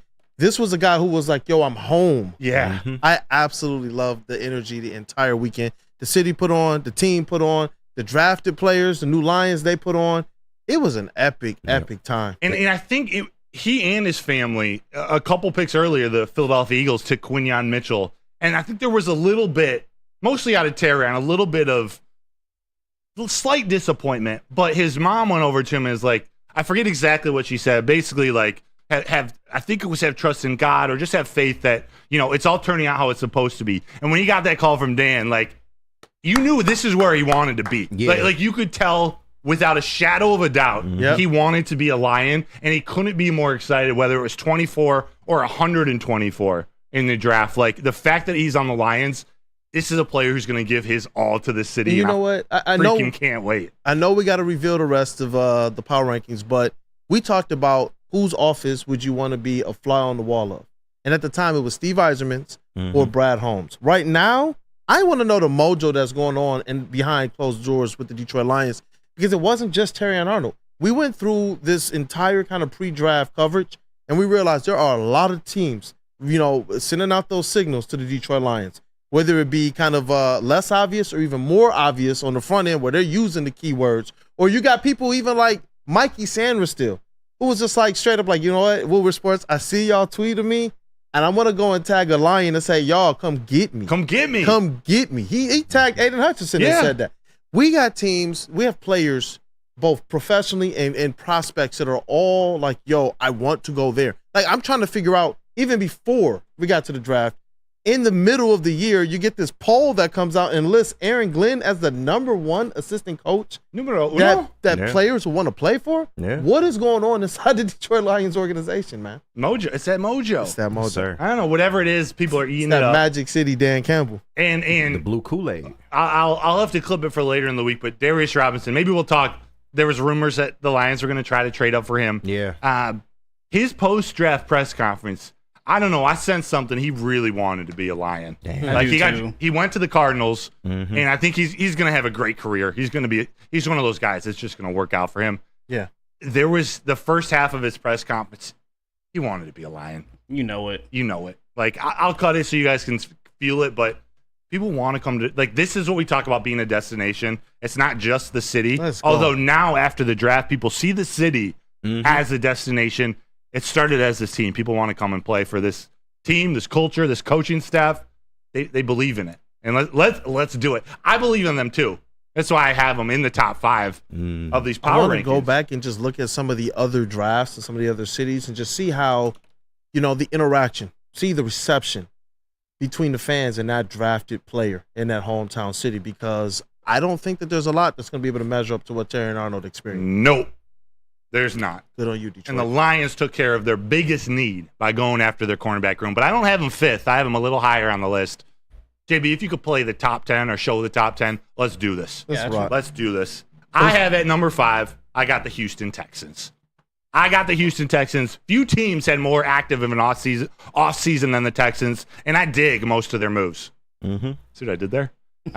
Actually, the Diggs move is the one that I got some questions about. Really? If it works, they're far and away maybe not far and away. They have probably the best roster in the NFL. If not top 3, they have one of the best offensive rosters in the NFL. And you know what? Before you go on anymore, chat family, I need you guys to put in the chat who's your top 5. I already see some people like Ryan's reaction. Stop putting the Chiefs first. I want to know who you guys believe is your top 5. You got to. They won the damn Super Bowl. That's what I want to know. I just want to know. Honestly, that's it. That comment out of Ryan's reaction. Let's get to it when we talk Chiefs, because it's not outrageous. Like if we're doing this by roster on paper, I got to admit they're the one you have to veer off a little bit and give them a little bit of they're the Chiefs, so they got to be number 1. Their roster in their offseason doesn't impress me. I feel you. But they have Patrick Mahomes. We'll get there. Ryan's reaction. That's not outrageous. Pardon? And they kept Chris Jones. They did. It's huge. That's huge. And we know they're going to be good. But Texans, they lost Jonathan Grenard. They lost Sheldon Rankins and Blake Cashman. But they added Daniil Hunter, Denico Autry, linebacker Aziz El-Shaair, and Dalton Schultz. Man. They traded for running back Joe Mixon. They added wide receiver Stephon Diggs, who when he's playing well, when he's happy, keyword when he's happy, he's one of the best wide receivers. He's top 5 in the NFL. I don't think there's an argument there. And that's what I was going to say. I think Diggs gets a bad rap. Whatever happened in Buffalo, he made it known that they weren't drawing him up in the offense enough. And then every time Josh Allen threw him the ball, it seemed like it's a 40-yard bomb. Like he can't catch simple 10-yard routes. Like you can't get him going. So I think Stephon Diggs gets a bad rap. I think he's going to be very happy playing for the Houston Texans and C.J. Stroud, man. Like he better be happy. And C.J. Stroud better get him the ball, because there are weapons on that offense. We're talking that wide receiver core. Nico Collins. Diggs, Nico Collins, Tank Dell, Robert Woods, John Mechie, Noah Brown. They got Robert Woods too? Yeah. Damn. That's like their number 5. Jesus. And Mechie. Yeah, that's crazy. That's like having DPJ as our number 5. Like that's crazy. That's an offense. So it all relies on CJ Stroud. And I think he's as good as advertised. Like if he stay healthy, yes. We saw a full year out of him. I think he's going to take another. I don't think he's going to have a sophomore slump. So the key is that defense, though. They finally got the defense that they wanted for their head coach, man. Oh my God! They went out and got Okudah. I don't think that's going to be anything. Well. But they drafted Kamari Lassiter. That was their first pick. Yeah, that's one of my favorite corners in the draft. Not a perfect fit with the Lions, but talk about going to that room with Stingley yeah. Oh man! So I love what the Texans have done. They're still young. They still got to do it again. But you can't not put him at number 5. IMO. I got the Lions at number 4. They're probably, other than Detroit Lions, the most intriguing team in the NFL for me this season. A lot of people are looking to see Texans Lions Super Bowl. Yeah, maybe. Are we going to see Texans Lions first week of the year? No, prime time. I think are we going to so. see them at 4:25? It could be. Because the Texans they're coming to Detroit. No, we're going there. We're going We there. got to go to Dallas twice. Yeah. Or we got to go to Texas twice. Some bull. That's whack. Yeah, that's whack. So I have the Lions at 4. What do you guys think? I see them anywhere from 2 to 5 on a lot of the national power rankings. Yeah. And I'm trying to look at this objectively because I think they had one of the best off seasons in the NFL. They lost Jonah Jackson, lost Josh Reynolds, and lost CJGJ and Charles Harris and Romeo Okwara and Will Harris. But they added DJ Reader. They added Carlton Davis, Amik Robertson, Marcus Davenport, Kevin Zeitler. They re-signed Graham Glasgow, re-signed Emmanuel Mosley, re-signed Donovan Peoples-Jones. And then they went in that draft and they addressed the secondary with Terrion, Rakestraw, 2 developmental picks in the 4th round. And then you go Mwingo and Mahogany in round 6. I think the Lions deserve to be in the top 5. I think they're better than the Texans. I'm not ready. Although I like their offseason better than the 49ers, I'm just not ready to put them at the start of the season in front of the 49ers. You can't yet. You guys are cool with that? Yeah, real quick. When you mention all the moves that the Lions made, this offseason looks absolutely phenomenal, man. Like, probably the best offseason we have had, and that's saying a lot after last year in that draft. But I think my only gripe is the Baltimore Ravens. Okay. I think you got it right. If you move the Ravens down to 4 and move the Niners and Lions up, I think it's perfect. Okay. But, yeah, the way the Ravens folded, man, in that AFC Championship game, I understand they did add some talent, but I don't know. I got to see it from them, man. I got to see it. But they did beat the hell out of us. They beat the hell out of us when we went. So I can understand why you had them up there, but that would be my only maybe gripe about it. Yeah, they had a chance to win though, and there were just some dumb things, and they do it over and over and over in that again. Ravens game. Yeah, their last one, it was just like wow. But this part to me, I when I put them at 2, I tried to tell myself this isn't who the top two teams who I think are going to get to the Super Bowl because they still got to prove things in the playoffs. But going into the season, to me, it's hard to pick a team that's going to be as good or as scary or as perfect fit for their team. Like, this team feels like a Ravens team still. Yeah. Like, they lost some pieces, but what they've added seems to fit. Like, adding Derrick Henry. That's ridiculous. It's ridiculous. And I know he might not be in his prime anymore. He might be on the way down. It's still Derrick Henry, the king. And you're adding them to a really, really good team. Right. That makes a huge. Yeah, you got great Lamar offense. Jackson as a threat. You still got Zay Flowers, man. Like, this team, they drafted a receiver too, didn't they? Tez Watkins out of North Carolina, who I think is a great fit for them. Rashad Bateman's back for a year if he can stay healthy. His hands are some of the best in the league. That's a reliable pass catcher, not a reliable player because he's always injured. Yeah, but they got the pieces, and when you add Nate Wiggins, you add tackle Roger Rosengarten, who's going to move over to the right side. Adisa Isaac in the 3rd. TJ Tampa in the 4th or the 5th round. Like, that's a perfect fit for them. Yeah. So the key is Mike McDonald moved on. Is they have a 31-year-old DC, Zach Orr. Is he going to be able to step up and keep that defense rolling? Yeah. I think if there's any team to bring in a young coordinator and just keep things rolling, it's the Ravens with John Harbaugh and the pieces they have around him. So that's why I have them up there. Yeah. And then the Chiefs. We can talk about the Chiefs and the Niners.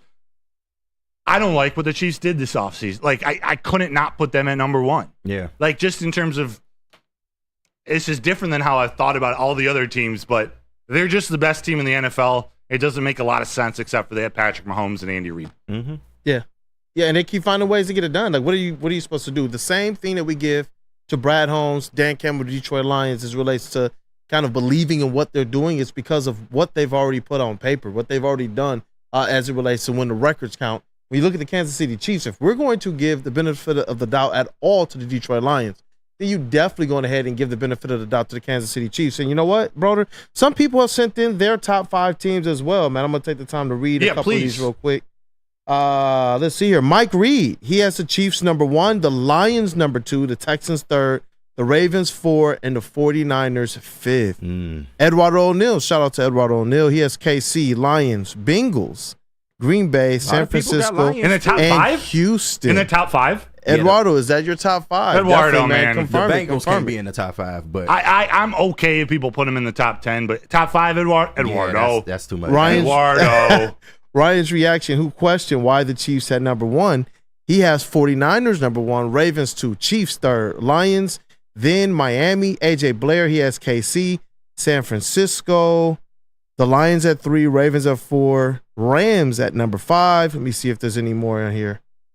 Ryan's reaction, they have 49ers, Ravens, Chiefs, Lions, Miami. Ryan's reaction also put in a super chat real quick, not to cut you off. Any confirmation of Steelers moving fields to running back or special teams? Thank you for the donation, $4.99. Ryan, we do appreciate you being here every day and doing that. I don't have confirmation. Yeah. I don't think they're going to do that. No. I do see him taking over for Russ or splitting time, some Wildcat stuff. That's what I think. I think they're going to utilize both quarterbacks because Justin Fields is a phenom running the ball. They're going to have some sets for him to run the ball and take some plays off for us. I do believe Justin Fields' legs are one of the best weapons in the NFL. Like, say what you want about Fields as a quarterback. I'm glad he's out of the NFC North because his legs are a weapon, as good as anyone. Like, up there with Lamar, as good as anyone. As good of a weapon as any weapon in the league. Yeah, no, I agree. Yeah. Justin Fields is one of those guys. You look at the fact that the Bears almost beat the Lions twice last year. I would give a lot of that reasoning over to Mr. Justin Fields and his legs. The defense would even have things contained, and at the end of it, it was kind of more of what we saw against the 49ers in the playoffs. Justin Fields, like Brock Purdy, they were able to just kind of expose the defense after that. Everything else covered up pretty well. Yeah. Ed O'Neill, I see you, by the way. People sleeping on what a healthy Burrow with the 4th place schedule will do. You're right. Like, Burrow could be, maybe. I mean, I think he's a top 5 quarterback, but stay healthy. He's got to stay healthy. He hasn't shown it yet, and there's still some dysfunction in Cincinnati. Yeah. Like T. Higgins wanting out. They lost DJ Reader. Tyler Boyd, they got to figure out what to do with him. Hendrickson won out. Hendrickson won out. That's right. That's right. So, yeah, Burrow and Jamar Chase, and it all sounds great. But there's just too many question marks. You're right. If Joe Burrow is Joe Burrow with an easy schedule, they could, in 4 weeks, be a top 5 team. Oh, yeah. Or higher. I can't put them there yet. I just can't do it. Yeah. I can't do it. So, hey, get your grades Good in. job. Let me know what you think. I'm going to scroll through the chat during this break. We're going to give you a brief little rundown of the Lions' undrafted free agents. We're hitting chin music today. We got it. Let's go. I got to let Stephen A. know what I think about him and his baseball comments. Talk about it. But when we come back, we're going to talk about actually a little brief review of the UDFAs. We're going to tell you about one of them, one that Bleacher Report picked as the one most likely to make the 53-man roster. Okay. Ooh. All right. Let's talk about The it. Kool-Aid before we do it. Before they have to trim the roster as they work through minicamp, cut players, cut some hair. Cut some hair. Cut some hair. You know what? Awesome job with the very first power ranking. Thank you. The very first what? Mock power or power mock? We'll call it mock power. Pardon? Yeah, we'll call it what? Mock power or power mock? I have no idea, man. It was awesome nonetheless, Mr. Broder. Sorry, I checked out there for a hot minute. I had something to the chat. Let me tell you guys about something else awesome. It's when a guy can be a guy and get an amazing haircut. That is Lady Jane's Haircuts for Men. Just stop in anytime, sit back and relax and let one of Lady Jane's talented hairstylists make you look and feel great. Walk in anytime, 7 days a week. That is Lady Jane's, and it's wicked awesome. Stop searching for a vehicle and start finding one. Les Stanford Chevrolet Cadillac makes it easy. We harness the power of multiple dealerships and own the biggest selection of GM brands in the area to get you the car you need. With the Les Stanford Group, you'll have access to 4 different dealerships, providing you with more makes, more models, and more choices. We're connected to more than 1,000 vehicles. And with so many high-quality CPO vehicles available, you'll find new car quality at pre-owned prices. You can start and end your search at lesstanford.com today. At work and at home, we're there with smarter security solutions. Featuring complete automation with customized alerts and more. For over 90 years, we've been the company that's been counted on to protect what matters most, all with personalized service and care. Right now, for a limited time, receive a free video device plus free installation with a new home system. Guardian Alarm. We protect Michigan. Have an opinion? make sure it's seen and heard. Corner, jumper, Tweet us, hop on the YouTube chat, slide in the DMS at Woodward Sports on all social media. Let Guardian Alarm offer you customized solutions from real experts. Our professional technicians, they take the time to recommend security and automation solutions specific to your needs. That is 24/7 professional monitoring. Call us anytime, day or night, and know that a Guardian team member will stay on the phone with you as long as needed. It is technology backed by people, and your safety and security, it deserves technology that's been proven to work, and people who've been proven to care. Call 1-800-STAY-OUT. Yep. Once again, that number is 1-800-STAY-OUT. What up, the whole people? Welcome back to the Wake Up Woodward Show. We appreciate you all for kicking off the day with us. What's good, Mr. Matthew Broder? Oh, nothing. Need you to hang me upside down and feed me some water. Oh, right. Snap, man. Look, Once we appreciate you guys. Once a show. That's how you know it's a good show. Yeah. That's how you know it's a great one. It's a great one. Hey, already some good segments. I know we got a few more left to go in the show. Fun ones. Some fun ones. And we appreciate you guys for choosing to kick off your morning with the crew. Definitely go ahead and smash that like button for your boys once you've done so. Encourage someone else to do the same and share the stream as well. Cool. Do we tell them ahead of time? Like, we got a new little sponsor for our mailbag section? Let's start to tee it up right now. Like, we're gonna give you a full 10 minutes every single day.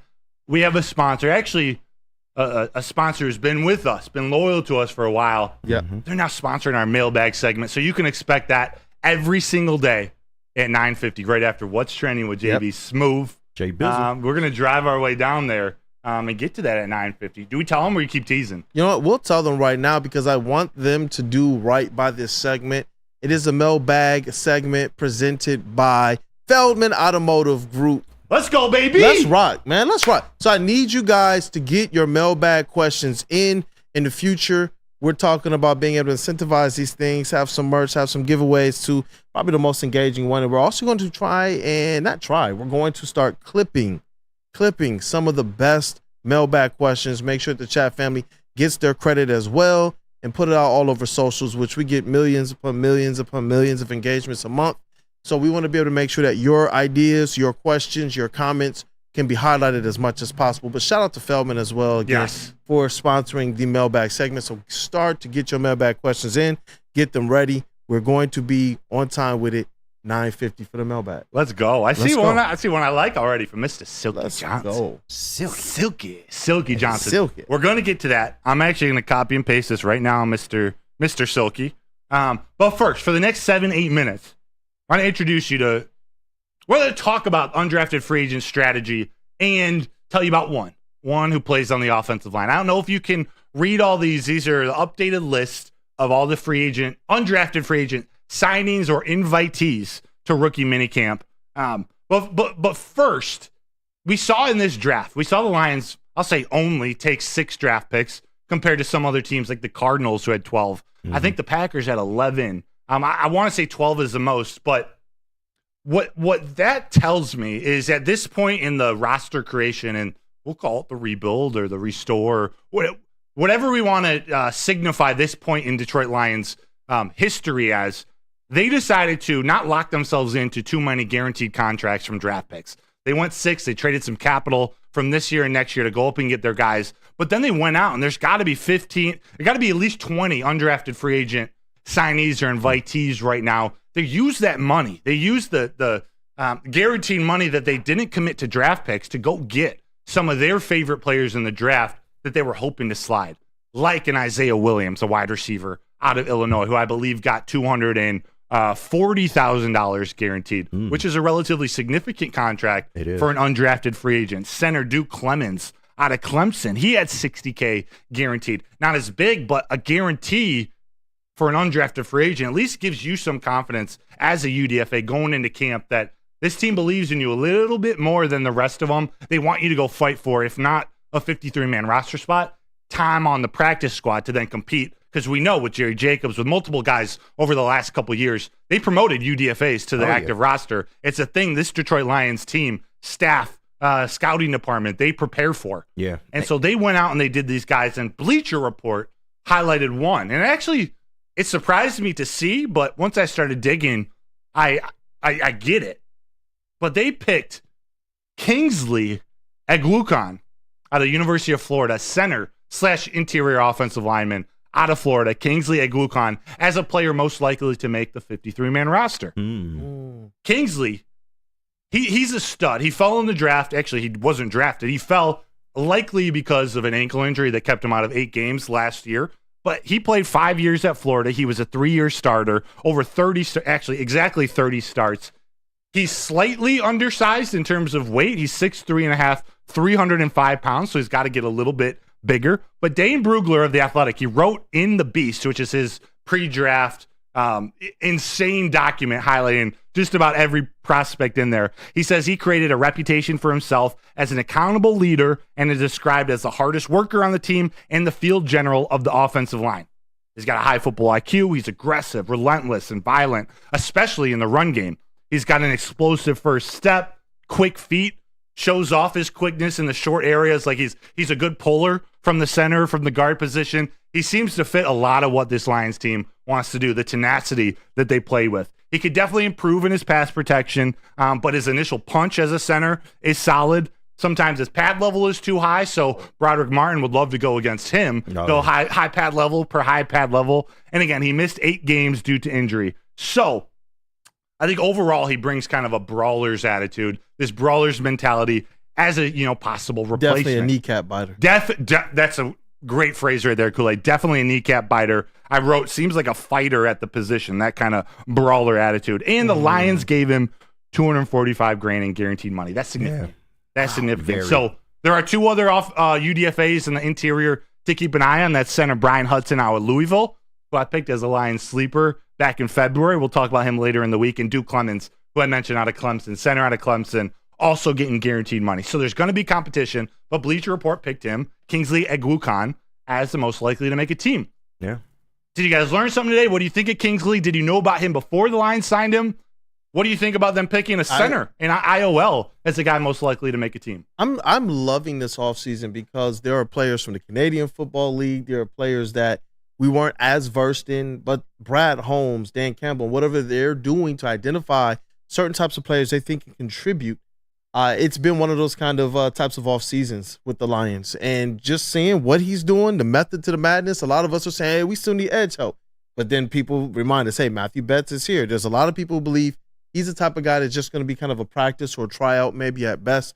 I'm wondering if Brad Holmes is seeing some extreme value in players like Kingsley and players like Matthew Betts to be able to bring them here and say, you know what, you have a good shot, a great opportunity to see yourself here for a long time in the Detroit Lions uniform, especially when you talk about the fact that they either have to start paying players. They also have veterans that I don't know if you want to necessarily saddle them down with long-term deals. So you're hoping that you can find some value picks that can learn behind your elite unit, like the offensive line, and be able to stake their claim to a long-term contract that's not going to necessarily break the bank. So I'm all for things like this. You got to kick the tires. In the past, the Detroit Lions did things like this to just fill a roster spot, just to get somebody who could be there. It wasn't even for depth. It was just where this team was. Talking about depth? Now all of a sudden they're doing this, and it is for depth. It's after they've gone out there and gotten the Zeitlers, after they've gone out there and gotten back some of their previous offensive linemen. It's after those deals, after those picks. Now they're able to go out there and say, you know what, Kingsley, we like what you put on tape. We know that your draft stock could have been affected by injuries, but we like what you bring to the table, your attitude. You're one of those grit guys. You're one of those Dan Campbell, Brad Holmes guys. And to be able to put yourself in a position to have the luxury to say, you know what, we'll take a flyer on this type of player, I'm all here for it. Yeah, you're worried about depth? You're worried about depth? Really? We're talking about depth? We're talking about depth? That's right. You and Dad Tourette's are on the same page. You said you can add weight and grow a player. At minimum, a hardworking backup lineman. That's a need for every team. Spot on. Yep. KG. No, I definitely learned something because I did not know who this guy is, as I'm sure a lot of us didn't. Thank but, you, bro. One telling thing is definitely the 245 guarantee. That means in their eyes, they at least view him as a practice squad guy at the very least, and maybe he could come in and maybe work for a 53-man spot. But they expect some big things if they're putting money behind him like this. So Yeah, and like you said, it's all about depth, man. Because you look at Frank Ragnow, yes, you do have versatile players that can move over to that role, but that means you're taking away from a position by doing that. So it's always good to have somebody that naturally plays that position to be there, because you never know what injuries gonna take a toll over the season, especially with this offensive line. We already know Frank Ragnow's situation, man, and if he goes down, then you're gonna need some people to step up and be ready. So I like it, man, and just come in here and work. They're not gonna give you anything for free, but if you come in here and work, man, you'll have a spot on this team. That's what they said, and that's what they follow through with. And if you work and you produce, you get paid $30 million a year as a wide receiver. Damn right. Y'all feel? You know what I mean? Yeah. So when are you making your career change over to a wide receiver? Ooh. Well, everyone seems to want just a tall wide. Where's Elgato? You in there, Elgato? I mean, you're 6'4", 6'5". I'm 6'5". Just throw it like, you know. I'm a tall wide receiver. Jump it off. doesn't mean I create a mismatch with any DB that can jump, that can out jump my 19-inch vertical, 20, maybe 20. I doubt I hit. White man can't jump. I have the skinniest chicken legs. You will like. I swear, if I had some calves, and my mom has she's an athlete, and I got my dad's. Sorry, Dad. I can't jump. Sorry, Dad. How did you? I feel like I'd be in the bigs if I had like 10 more pounds of muscle on my legs. Yeah, which I tried. But if they chop block you, it's over. Over. Over. All right. Well, when we come back, one more segment before What's Trending with JB Smooth. We were about to do chin music on Friday, but we moved it here to Monday. And so this is our Big D Energy RIP Tuesday.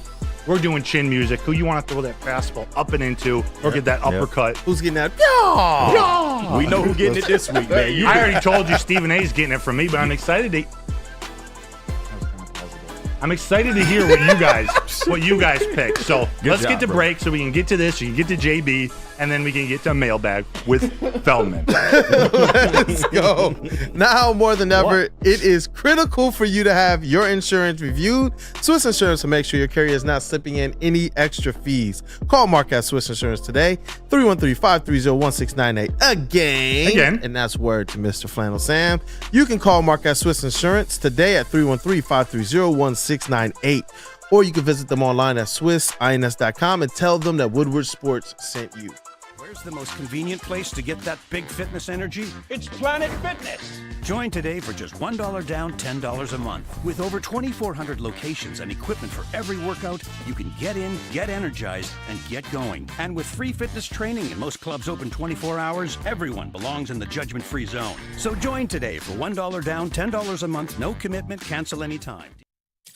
Thank you to all the fans for making Woodward Sports your #1 online destination for Detroit sports. We promise not to drop the ball.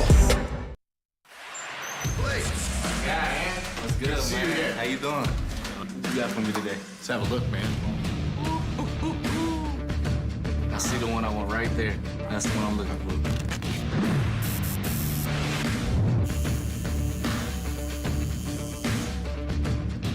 Welcome to the winner's circle, Blake. Hey. Figer Law. All we do is win. All we do is win. Hey, you guys, are you tired of wearing that same old Detroit sports merch? You know I am. Well, let me tell you right now, it is a new era in sports wearables with new designs, amazing apparel, and the ultimate swag. Look, do yourself a favor. Go to woodwardsports.com, click on that shop tab. We are dropping new designs every single week. No way. But I got to tell you about these ones right here. We got the Welcome to Detroit.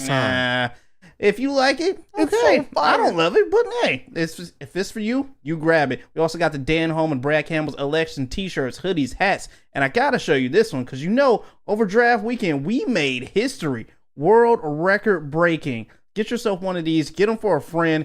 Let them know that you support Detroit and you support that the draft was here breaking records every single year. Woodwardsports.com. Shop. What up, dog people? Welcome back. It's Wake Up Woodward. We appreciate you guys choosing to kick off the morning with the crew. We got 4 to 5 here today. The vet, Mr. Flannel Sam, walked in maybe about 10, 15 minutes ago, getting prepared Flannel in for the house. Big D Energy. You guys already know, one of the most prepared people probably the most prepared person at this network. Hey, I hope he recovered after last Friday, man. He had himself a day on Friday. We'll just say that. We said it, man. Spicy flannel in the building, bro. And Too spicy. You know what? I think Broder started it, man. When we got Spicy Broder last week, yeah, that seemed to send flannel to an entire new level. You set the tone, brother. Shout out to the rest of the crew too, man. Our elite booth, man. Detroit's number one draft pick, Mr. KG. You know it. Sound booth. And rookie of the year. And rookie of the year. Stop it. I keep just getting these accolades, bro. All team. And we're not talking Ben Simmons rookie of the year. Oh, hell We're talking true rookie of the year. Yeah. We're talking Rosengartner, one more rookie of the year. Yeah, I'm right. Don't compare me to that bum Ben Simmons.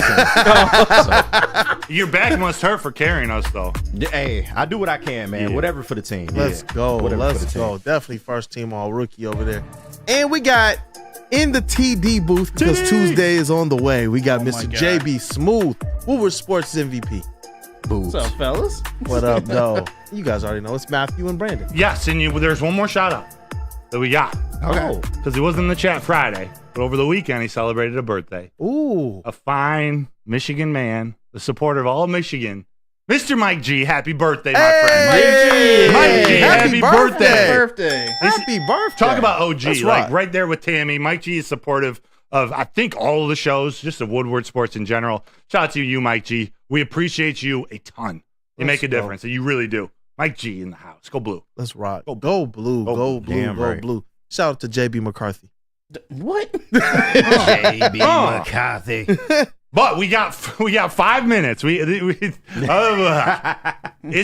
chin music time. Do we have an intro to play, or are we gonna jump right into it? I think we just jump right into it. Let's jump right into it. Kool-Aid. Yes. I preface it to the team, to the squad, to the chat squad. You got some beef with someone? I do. Or something? I do. Talk to us. I do. Mr. Arn Tellum and the Detroit Pistons front office. Listen, I don't have beef directly with you, Arn Tellum. I don't even have beef with what the Pistons are trying to do. You would assume that with all of the cachet, you talking about being Kobe's agent amongst a whole host of other superstars. There was a time where Arn Tellum was for years the number one agent in all of basketball.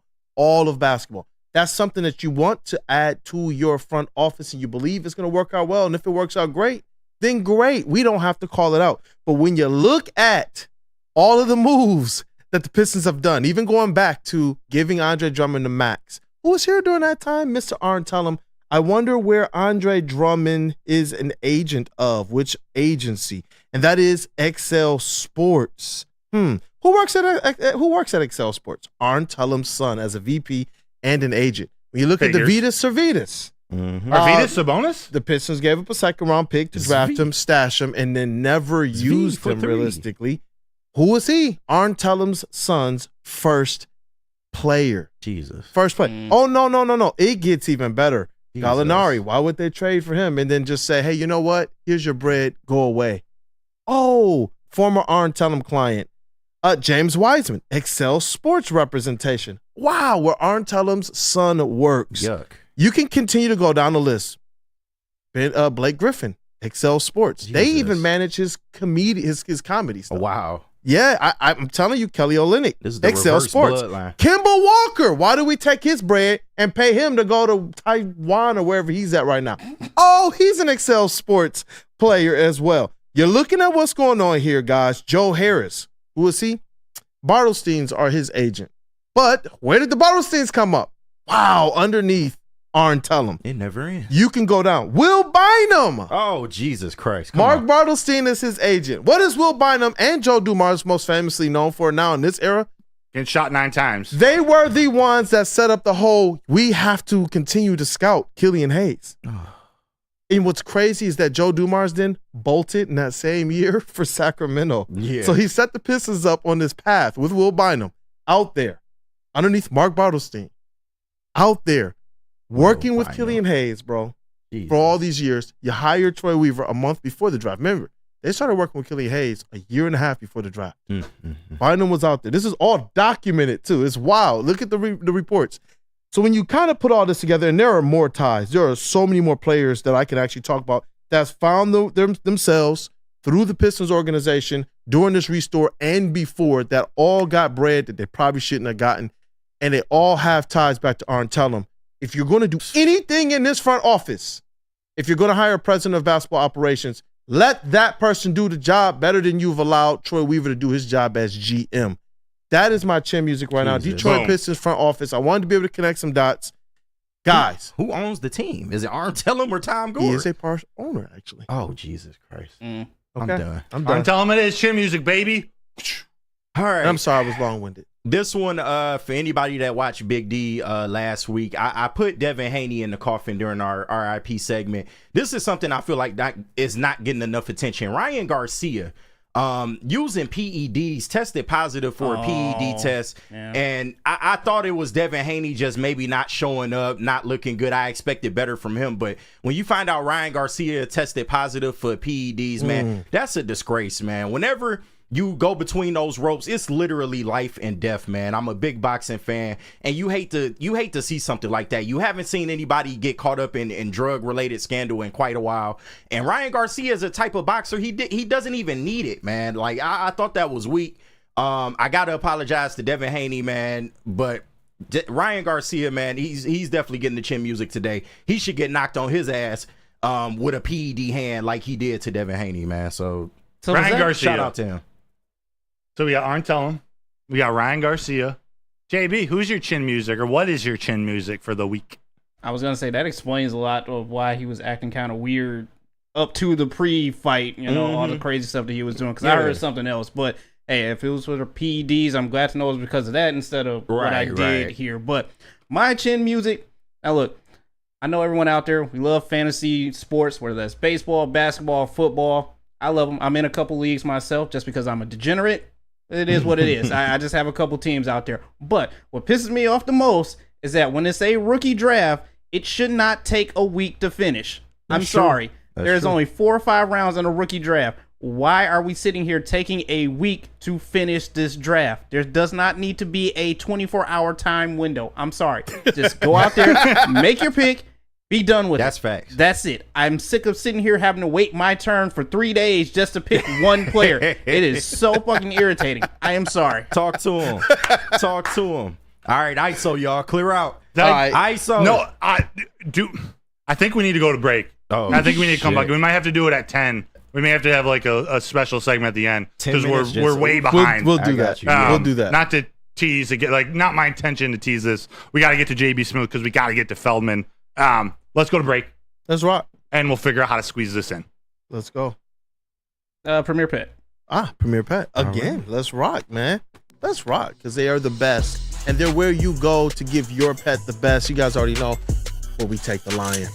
We take them to Premier Pet Supplies, hands down Michigan's best pet store. Same prices and all the conveniences of the online and big box retailers with one major difference. They've been family and locally owned for over 30 plus years, over 60 brands of food with nutrition experts to help you. Same day, local curbside and home delivery. Give your pet the best at Premier Pet Supply. www.premierpetsupply.com. There we go.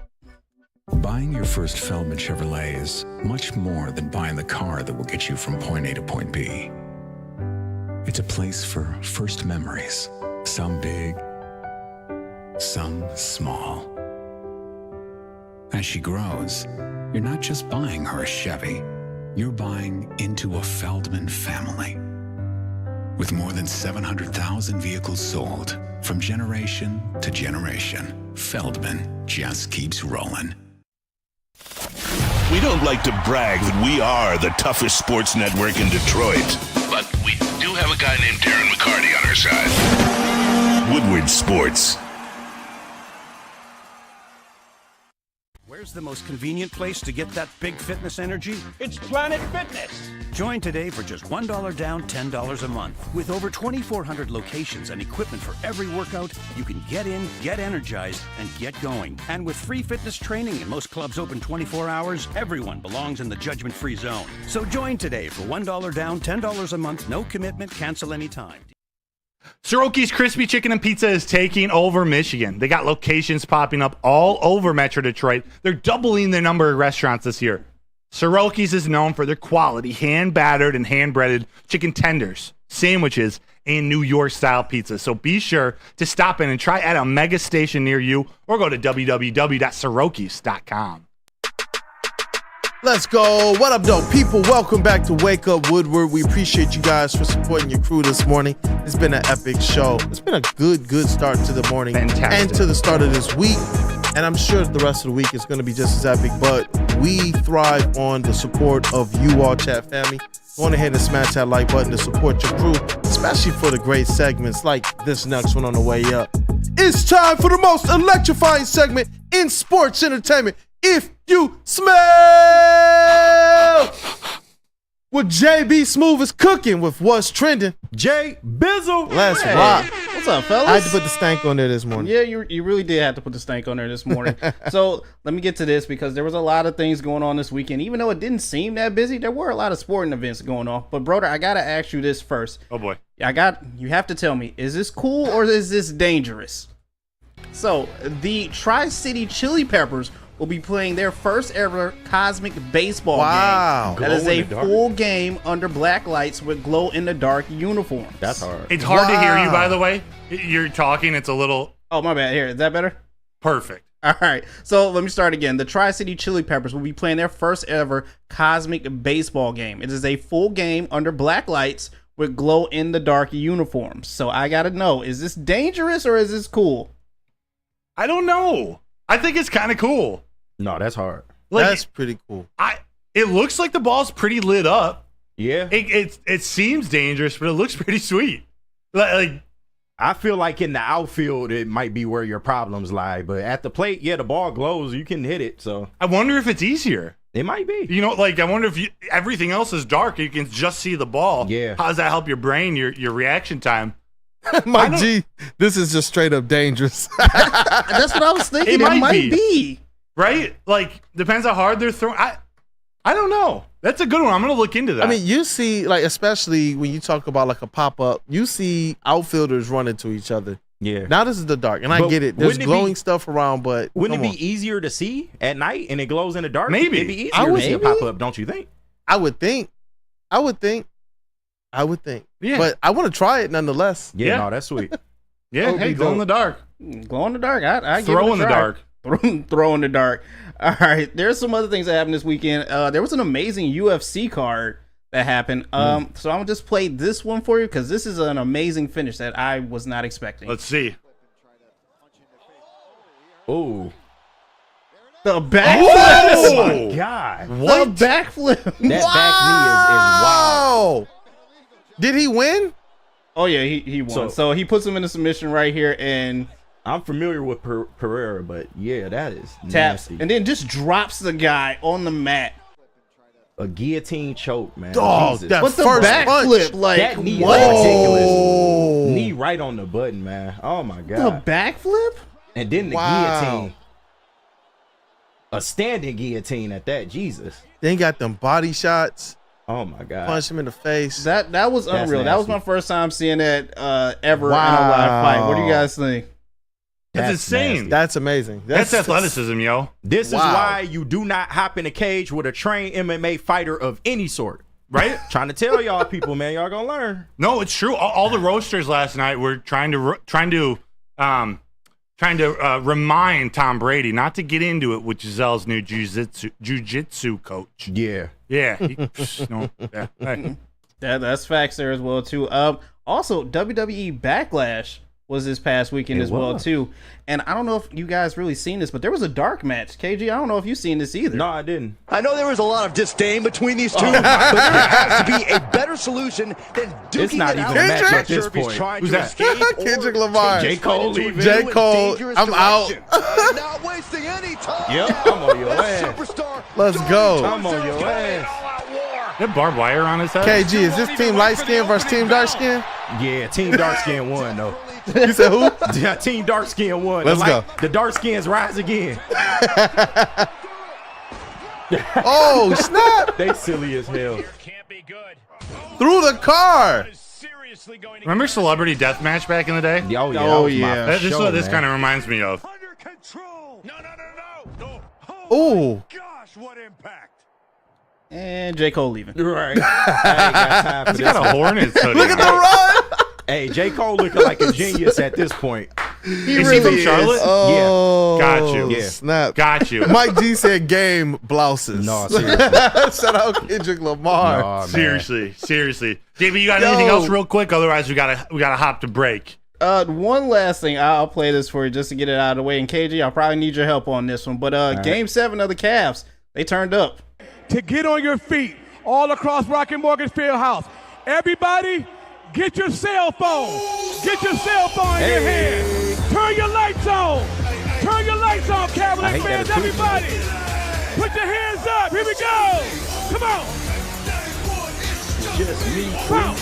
Hey, Dave. Let him know. Let him know. 35 2 steps. Do that Heisman on that hoe. Everybody say it with me. Go. Cavs. I love it. Cavs.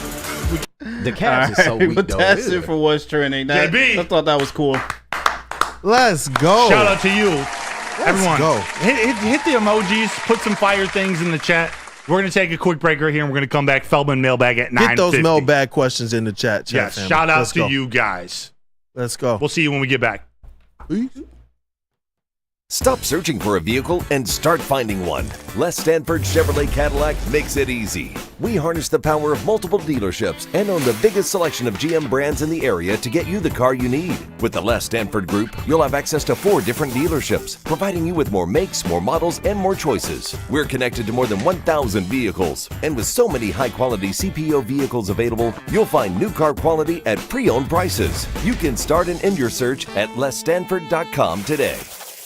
Where's the most convenient place to get that big fitness energy? It's Planet Fitness. Join today for just $1 down, $10 a month. With over 2,400 locations and equipment for every workout, you can get in, get energized, and get going. And with free fitness training and most clubs open 24 hours, everyone belongs in the judgment-free zone. So join today for $1 down, $10 a month, no commitment, cancel anytime.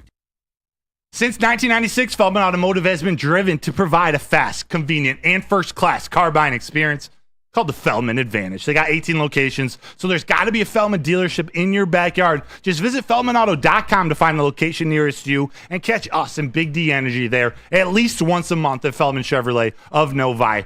Feldman Chevrolet, they are Detroit's #1 Chevy dealer. Let's go. What a show it's been today. And we got one more segment for you all. So what up, though, people? Welcome back to Wake Up Woodward. As always, you guys are the most important part of this platform chat family. So go ahead and smash that like button. But it's time for the mailbag segment presented by Feldman Automotive Group. Yeah, shout out to Feldman, baby, sponsoring this mailbag segment. Get your mailbag questions in. I got a couple saved already. But this is, again, our Feldman Automotive Group mailbag segment. I'm going to start with one I got saved from earlier. Yeah. Herb Nash asked, would you rather have Quinyon Mitchell and Cooper DeJean or Terrion Arnold and Enes Rakestraw, excuse me. You know who I'm taking. Who you taking, KG? Terrion and mother effing Rakestraw, man. Come on. They fit what this AG scheme is. They really needed some really good press man outside corners, and I think they got that in those two. I would take that all day. Quinyon Mitchell, I feel like he's going to be a good talent, but I do think Terrion Arnold is the best corner in this draft class. So it's yet to be seen. On it. Yeah, we'll see. You've been consistent on it. You guys have an opinion? I'm going with the Lions, man. Yeah. I'm going with the Lions. Arnold and Rakestraw. I think both duos fit the teams that they're on. Yeah. Like, I like Quinyon and DeJean on Philly. Like, it fits them better. Mm-hmm. They got to coach some handsiness out of Quinyon. Right. I like Terrion and Enes with us in the Lions. Big facts. You agree, JB? Oh, yeah, 100%. I'm sticking with our Lions picks right now. Rakestraw and Terrion. Yes. They seem to be like Lions players. Dan Campbell guys. JZJ says they picked the right personalities. That's what I'm talking about. I like that. Mike G says Vanilla Iowa Island is overrated. And I would rather the Lions be a lot more comfortable with their picks. I'm glad that they go through what they do as it relates to figuring out a lot more about these players rather than just what the combine is saying and what they might have seen throughout the year. They're actually going in and make sure these interviews count and count times 10 to figure out who these guys are personality-wise. So, Broder, you got a request. Hey, how about this from Silky Johnson? Mailbag. Will Broder sign my number 55 Bad Homburg Hornets jersey? Hell yeah, Silky Johnson. I will. If you can get a hold of one, ship it all the way from Germany, I got you. You got to sign it in silver because it's a black jersey. Mm-hmm. You would ask earlier, Silky, to tell you about my baseball career post-college. I'll be quick with this because we got a lot of good questions, but I appreciate you. Because there's another Germany connection, right? Yeah, so tell us about it. I got hurt my senior year at University of Michigan, and I had surgery, tried to make it here. I'm going to tryouts for minor league teams in the U.S. Didn't work out, but I got an opportunity to go play for a club in the German Bundesliga. It's their national, it's their major leagues of their country. There were 16 teams. The top team in the league was like maybe a AAA or high AA team. The bottom team was probably a crappy college, the equivalent. But there are teams, it's like a single A type vibe. It was a lot of fun. It's this little town in Germany. I'd never been really out of the country except to Canada and to Mexico for a cruise one time. But I got an opportunity to play for this club. It was awesome. We would play double headers each weekend, traveling all around northern and southern Germany, mostly in southern Germany. But it gave me an opportunity to play the game for at least one more season. I got to hit out there. So I was a pitcher in college, and I just pitched. But when I went to Germany, they let me hit. I don't know what they were thinking. Right. But they invest when you bring in international players. They're although it's not a lot of money, they're paying you. They want you to do as much as possible, not just pitch one game and kick it for the rest of the season. So I got to hit. I was horrible for most of the season, like Parker Meadows type bad. I'm sure. I mean, you were a pitcher, so yeah. It took me a second to get used to it. Unless you Shohei, that he's the only one that can really do both. But. Exactly. I finished the season though 21-25 and boosted the average up to like 275. It was wild. Not bad. I've never felt. Okay. It was like the hottest streak I'd ever been on in my life. So and you had a good hitting team, 275. Yeah, let's go. It's amazing what 1 month, including the playoffs, will do. Should we have you working with Torkelson and Javi Baez? Maybe. Hey, maybe. Speaking of that, do you mind if I read a mail? Of course. No, I prefer it. What's our next Feldman Automotive mailbag question, Mr. KG? Shameless plug. This one comes from Tony D. Mailbag or mail sack. What can the Tigers do to turn the bats on? Hire Broder. Ooh. I know, right? It's multi-layered. Yeah, you gotta take them in a sauna with you, or you throw all the bats in the center of the locker room. Yeah. You gotta get them heated up in a actually heat the bats. The bats, or get rid of them all. Literally heat the bats. Yeah, or have a game, a scrimmage where the pitchers are the hitters and the hitters are the pitchers, just to drop everything that's in your head. I don't know what they got to do to turn it on. It's been bad. Well, not to get super in depth, but one thing I do notice is they're not doing great with the fastball right now, and that's like a given. You have to get better at hitting the fastball at the MLB level, man. We got a lot of young guys, so they're struggling, but hopefully they will eventually be able to catch up to that fastball. And whenever they get some off speed over the plate, they're just not pulling it, man. They're not pulling it to the side that they're strongest. So you just want to see them do better with that, and then maybe we'll get some more hits in. But it's not. I don't have a better answer. Yeah, seriously. Who knows, man? I don't. Dante 151 mailbag. The Feldman mailbag question. Thoughts on the Lions getting the Michigan kicker, who they sign as an undrafted free agent, James Turner. Hey, anything for competition. Yeah. If Badgley's gonna have the job again, at least make him compete for it. That's all I ask for. Exactly. That's all I ask for. Yeah. And trust them. I would rather them go for a kicker that fits their needs. I'm sure last year, if they had a kicker they thought could boom at least 55 yarders, there would be some different decisions made last season. If you're going to have a competition, and you know that if you're within, hey, we're at the 35-yard line, marching in for a touchdown, and you're just not going to use Badgley, I don't even know what good competition is going to do. For me right now at this point in time, go out there if you're going to have a kicker on this roster and get a kicker that you know we are going to use in specific situations, because last year it was just too much of a question mark as related to Dan Campbell's aggressiveness versus is this what he wants to do, or is it because he just doesn't have the necessary personnel to put his team in a position to say, you know what, let's kick that field goal confidently. Yeah. I hate to say it about a Wolverine, but I don't necessarily understand this move. It's not like he's got a massive leg that's different. He does something different than Badgley. He seems like another Michael Badgley, like another probably reliable 50 yards and under. Maybe he can hit a 50, 54 yarder, but it's not like it's Jake Bates kicking 64, 69 yarders. Exactly. You know But what I'm saying? It's yet to be seen. We got a lot of time before, training camp. They might add another kicker to this room, so we'll see. Yeah. I see Silky Johnson's been doing his homework as well. The college team I went to, Mel Bag, he said, would Kool-Aid double dip and sign a number 10 Washington Venice Shock jersey as well? If I also have the Broder jersey, I definitely would. When I was at the school, it was called Columbia Union College Pioneers. They did change their name about 3 or 4 years after I left to Washington Venice Shock, and they've been balling too. They've been absolutely balling. They went down another division. When I was there, we were NCAA D2. Got to walk into a lot of different legendary gyms. Got to play on a lot of legendary floors. See a lot of different legendary jerseys hanging up in the rafters. The most cool experience was walking into Virginia Union University. You guys already know who went there. Ben Wallace. It was epic to be able to walk into that gym and see his jersey, see his accolades, see the Pistons stuff that they had in there. It was an awesome time, especially knowing like they won the championship during the summer before I went to college. So walking into that gym, it was just that much more special. Yes. I would definitely sign that. Shout out to you, Silky Johnson. Shout out to Silky Johnson. All right, this might be our last one before 10 o'clock. Where was it? Oh, Dad with Tourette's. It says mailbag. Yes, I'm going there. Are recent Brad Holmes anonymous GMs about him being overly confident yet another slight? Man. Does that scream the same as uppity? Anonymous GMs, a.k.a. Brian Gouda-Cheese and Gouda-Cheese? Ryan Poles. Like, those are, I guarantee you, it was Brian Gouda-Kuntz and Ryan Poles that said that garbage, man. I promise you. But who cares, man? Up, KG. Who cares? The man proved to you last year that his drafting method works. Like, it don't matter what you think about it, how it looks, positional value. We don't give a damn. As long as it works on the field, that's all that matters, man. And they getting the right people in here with the right mentality. Piss off, man. Who cares? Kick rocks. Tell them how you really feel. Chin music. Anonymous GMs. We don't hang NFC North banners.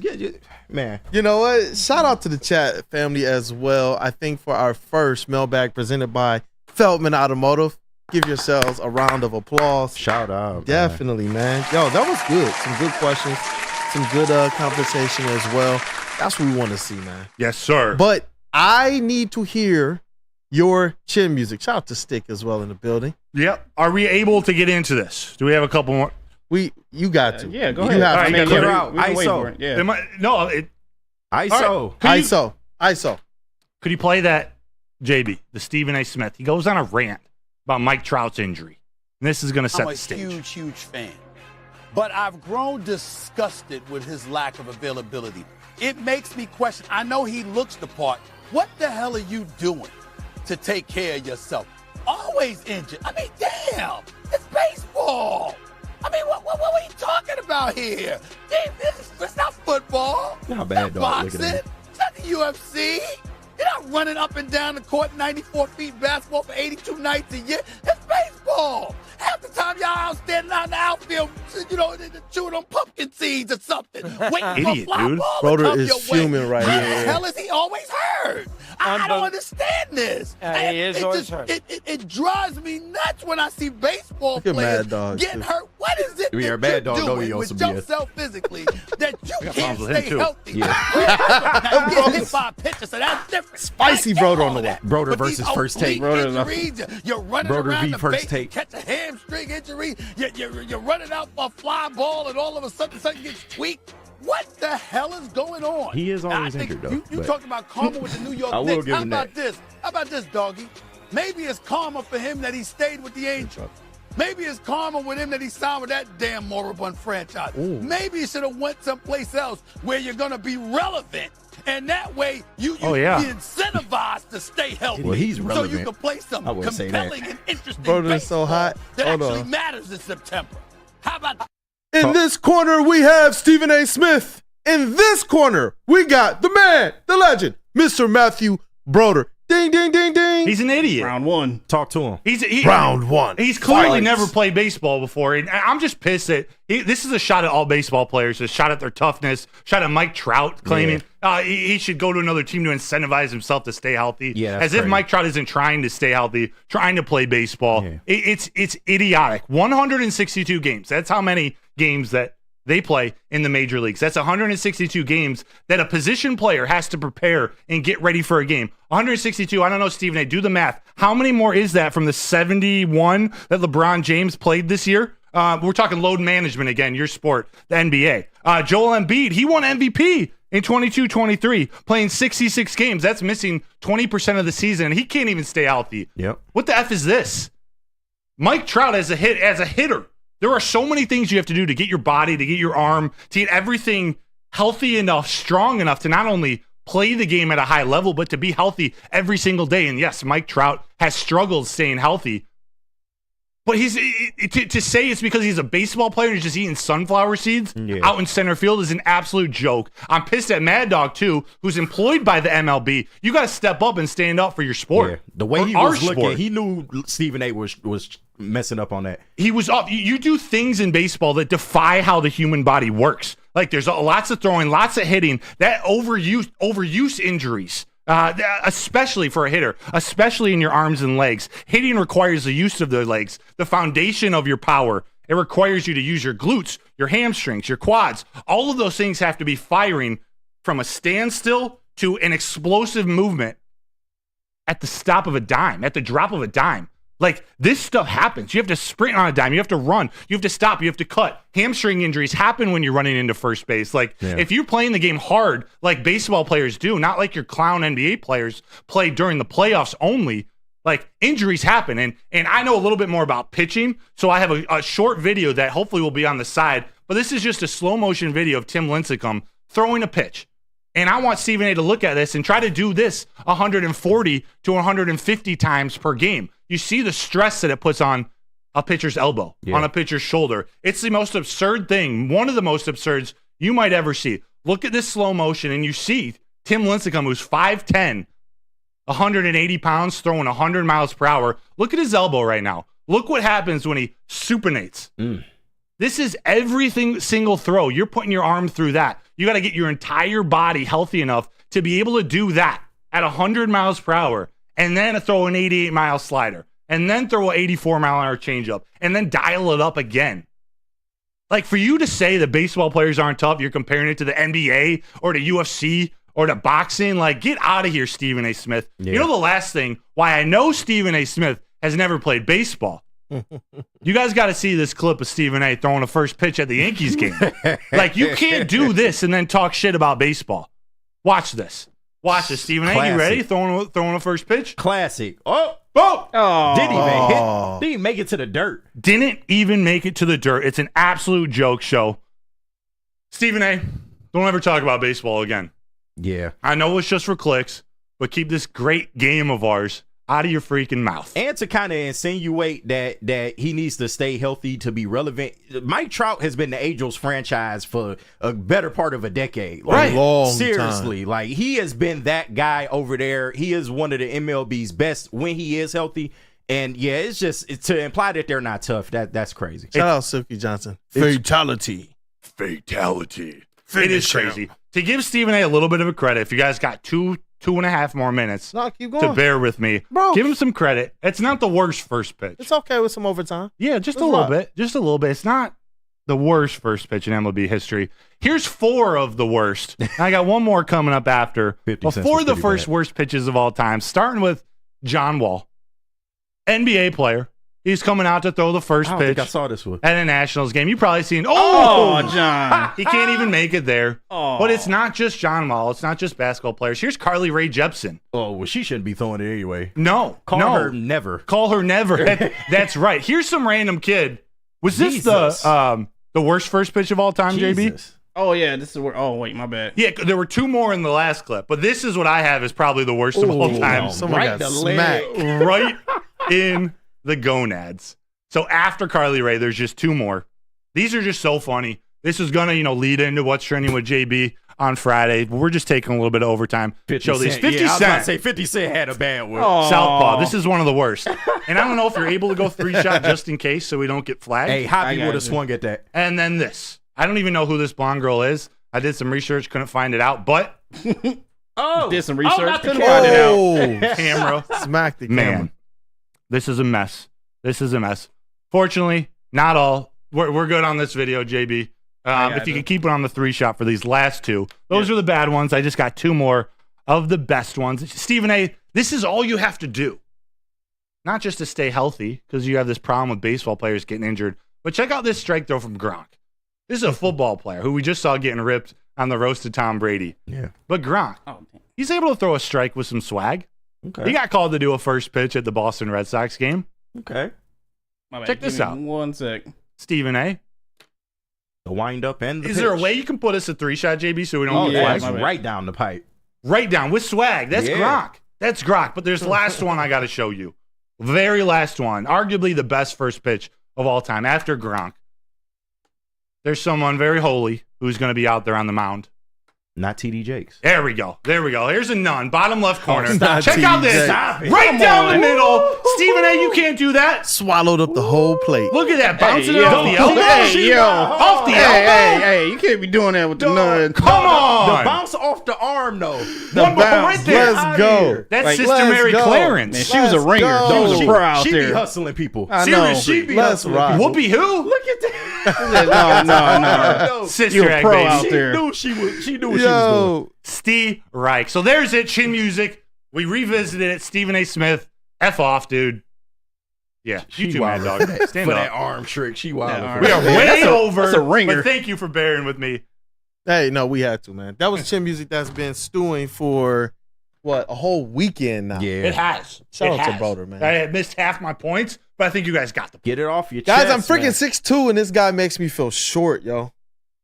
Goodness gracious. 6'5", Mr. Matthew, bro. It was crazy when I saw Braylon walk in and you were taller than Braylon. It happens. That's Damn. wild. That It is happens. wild, man. Well, take us Wow. out. KG, JB, Kool-Aid, We're finish going to it. wrap up. Hey, let's wrap this thing up. As always, chat family, thank you guys for sticking it out with the crew this morning and choosing to start your day with us. Smash that like button if you haven't already. Shout out to Flannel Sam. He will be on Big D Energy from 11 to 1, so make sure you guys tap back in. That is the vet of this squad. But let's break this thing down. For our elite booth, in the sound booth, we got Detroit's #1 draft pick and rookie of the year. Damn right. Mr. KG. Y'all know what it is, man. It's going to be a good week, man. Stay tuned. Hey, let's rock. In the TD booth, Tuesday is just a day away. We got Woodward Sports' MVP, Mr. JB Smooth. Boobies. Rest Hey, like KG said, this will be a good week, guaranteed. Great show once again, fellas. Hey, let's go, let's go. And we have Matthew, and my name is Brandon. Our Lions and Tigers credentialed reporter. Pistons. Let's rock. That's right. Mr. Matthew Broder, and my name Brandon Dan K, Detroit Kool-Aid, your credentialed Detroit Pistons reporter. You know what? We gotta get one chest pass. You got on a glove too. How you doing? Let's We gotta move. let's This is make gonna it be work. my thing. That'll be your thing. We're good. Moving on. There we go. There we go. We got the chest pads. Shout out to you We're all. so late. Shout out to you guys as always. I know y'all like the overtime, but we appreciate you guys. Hope that you have a great rest of your day. Thank you for supporting Wake Up Woodward. That's right.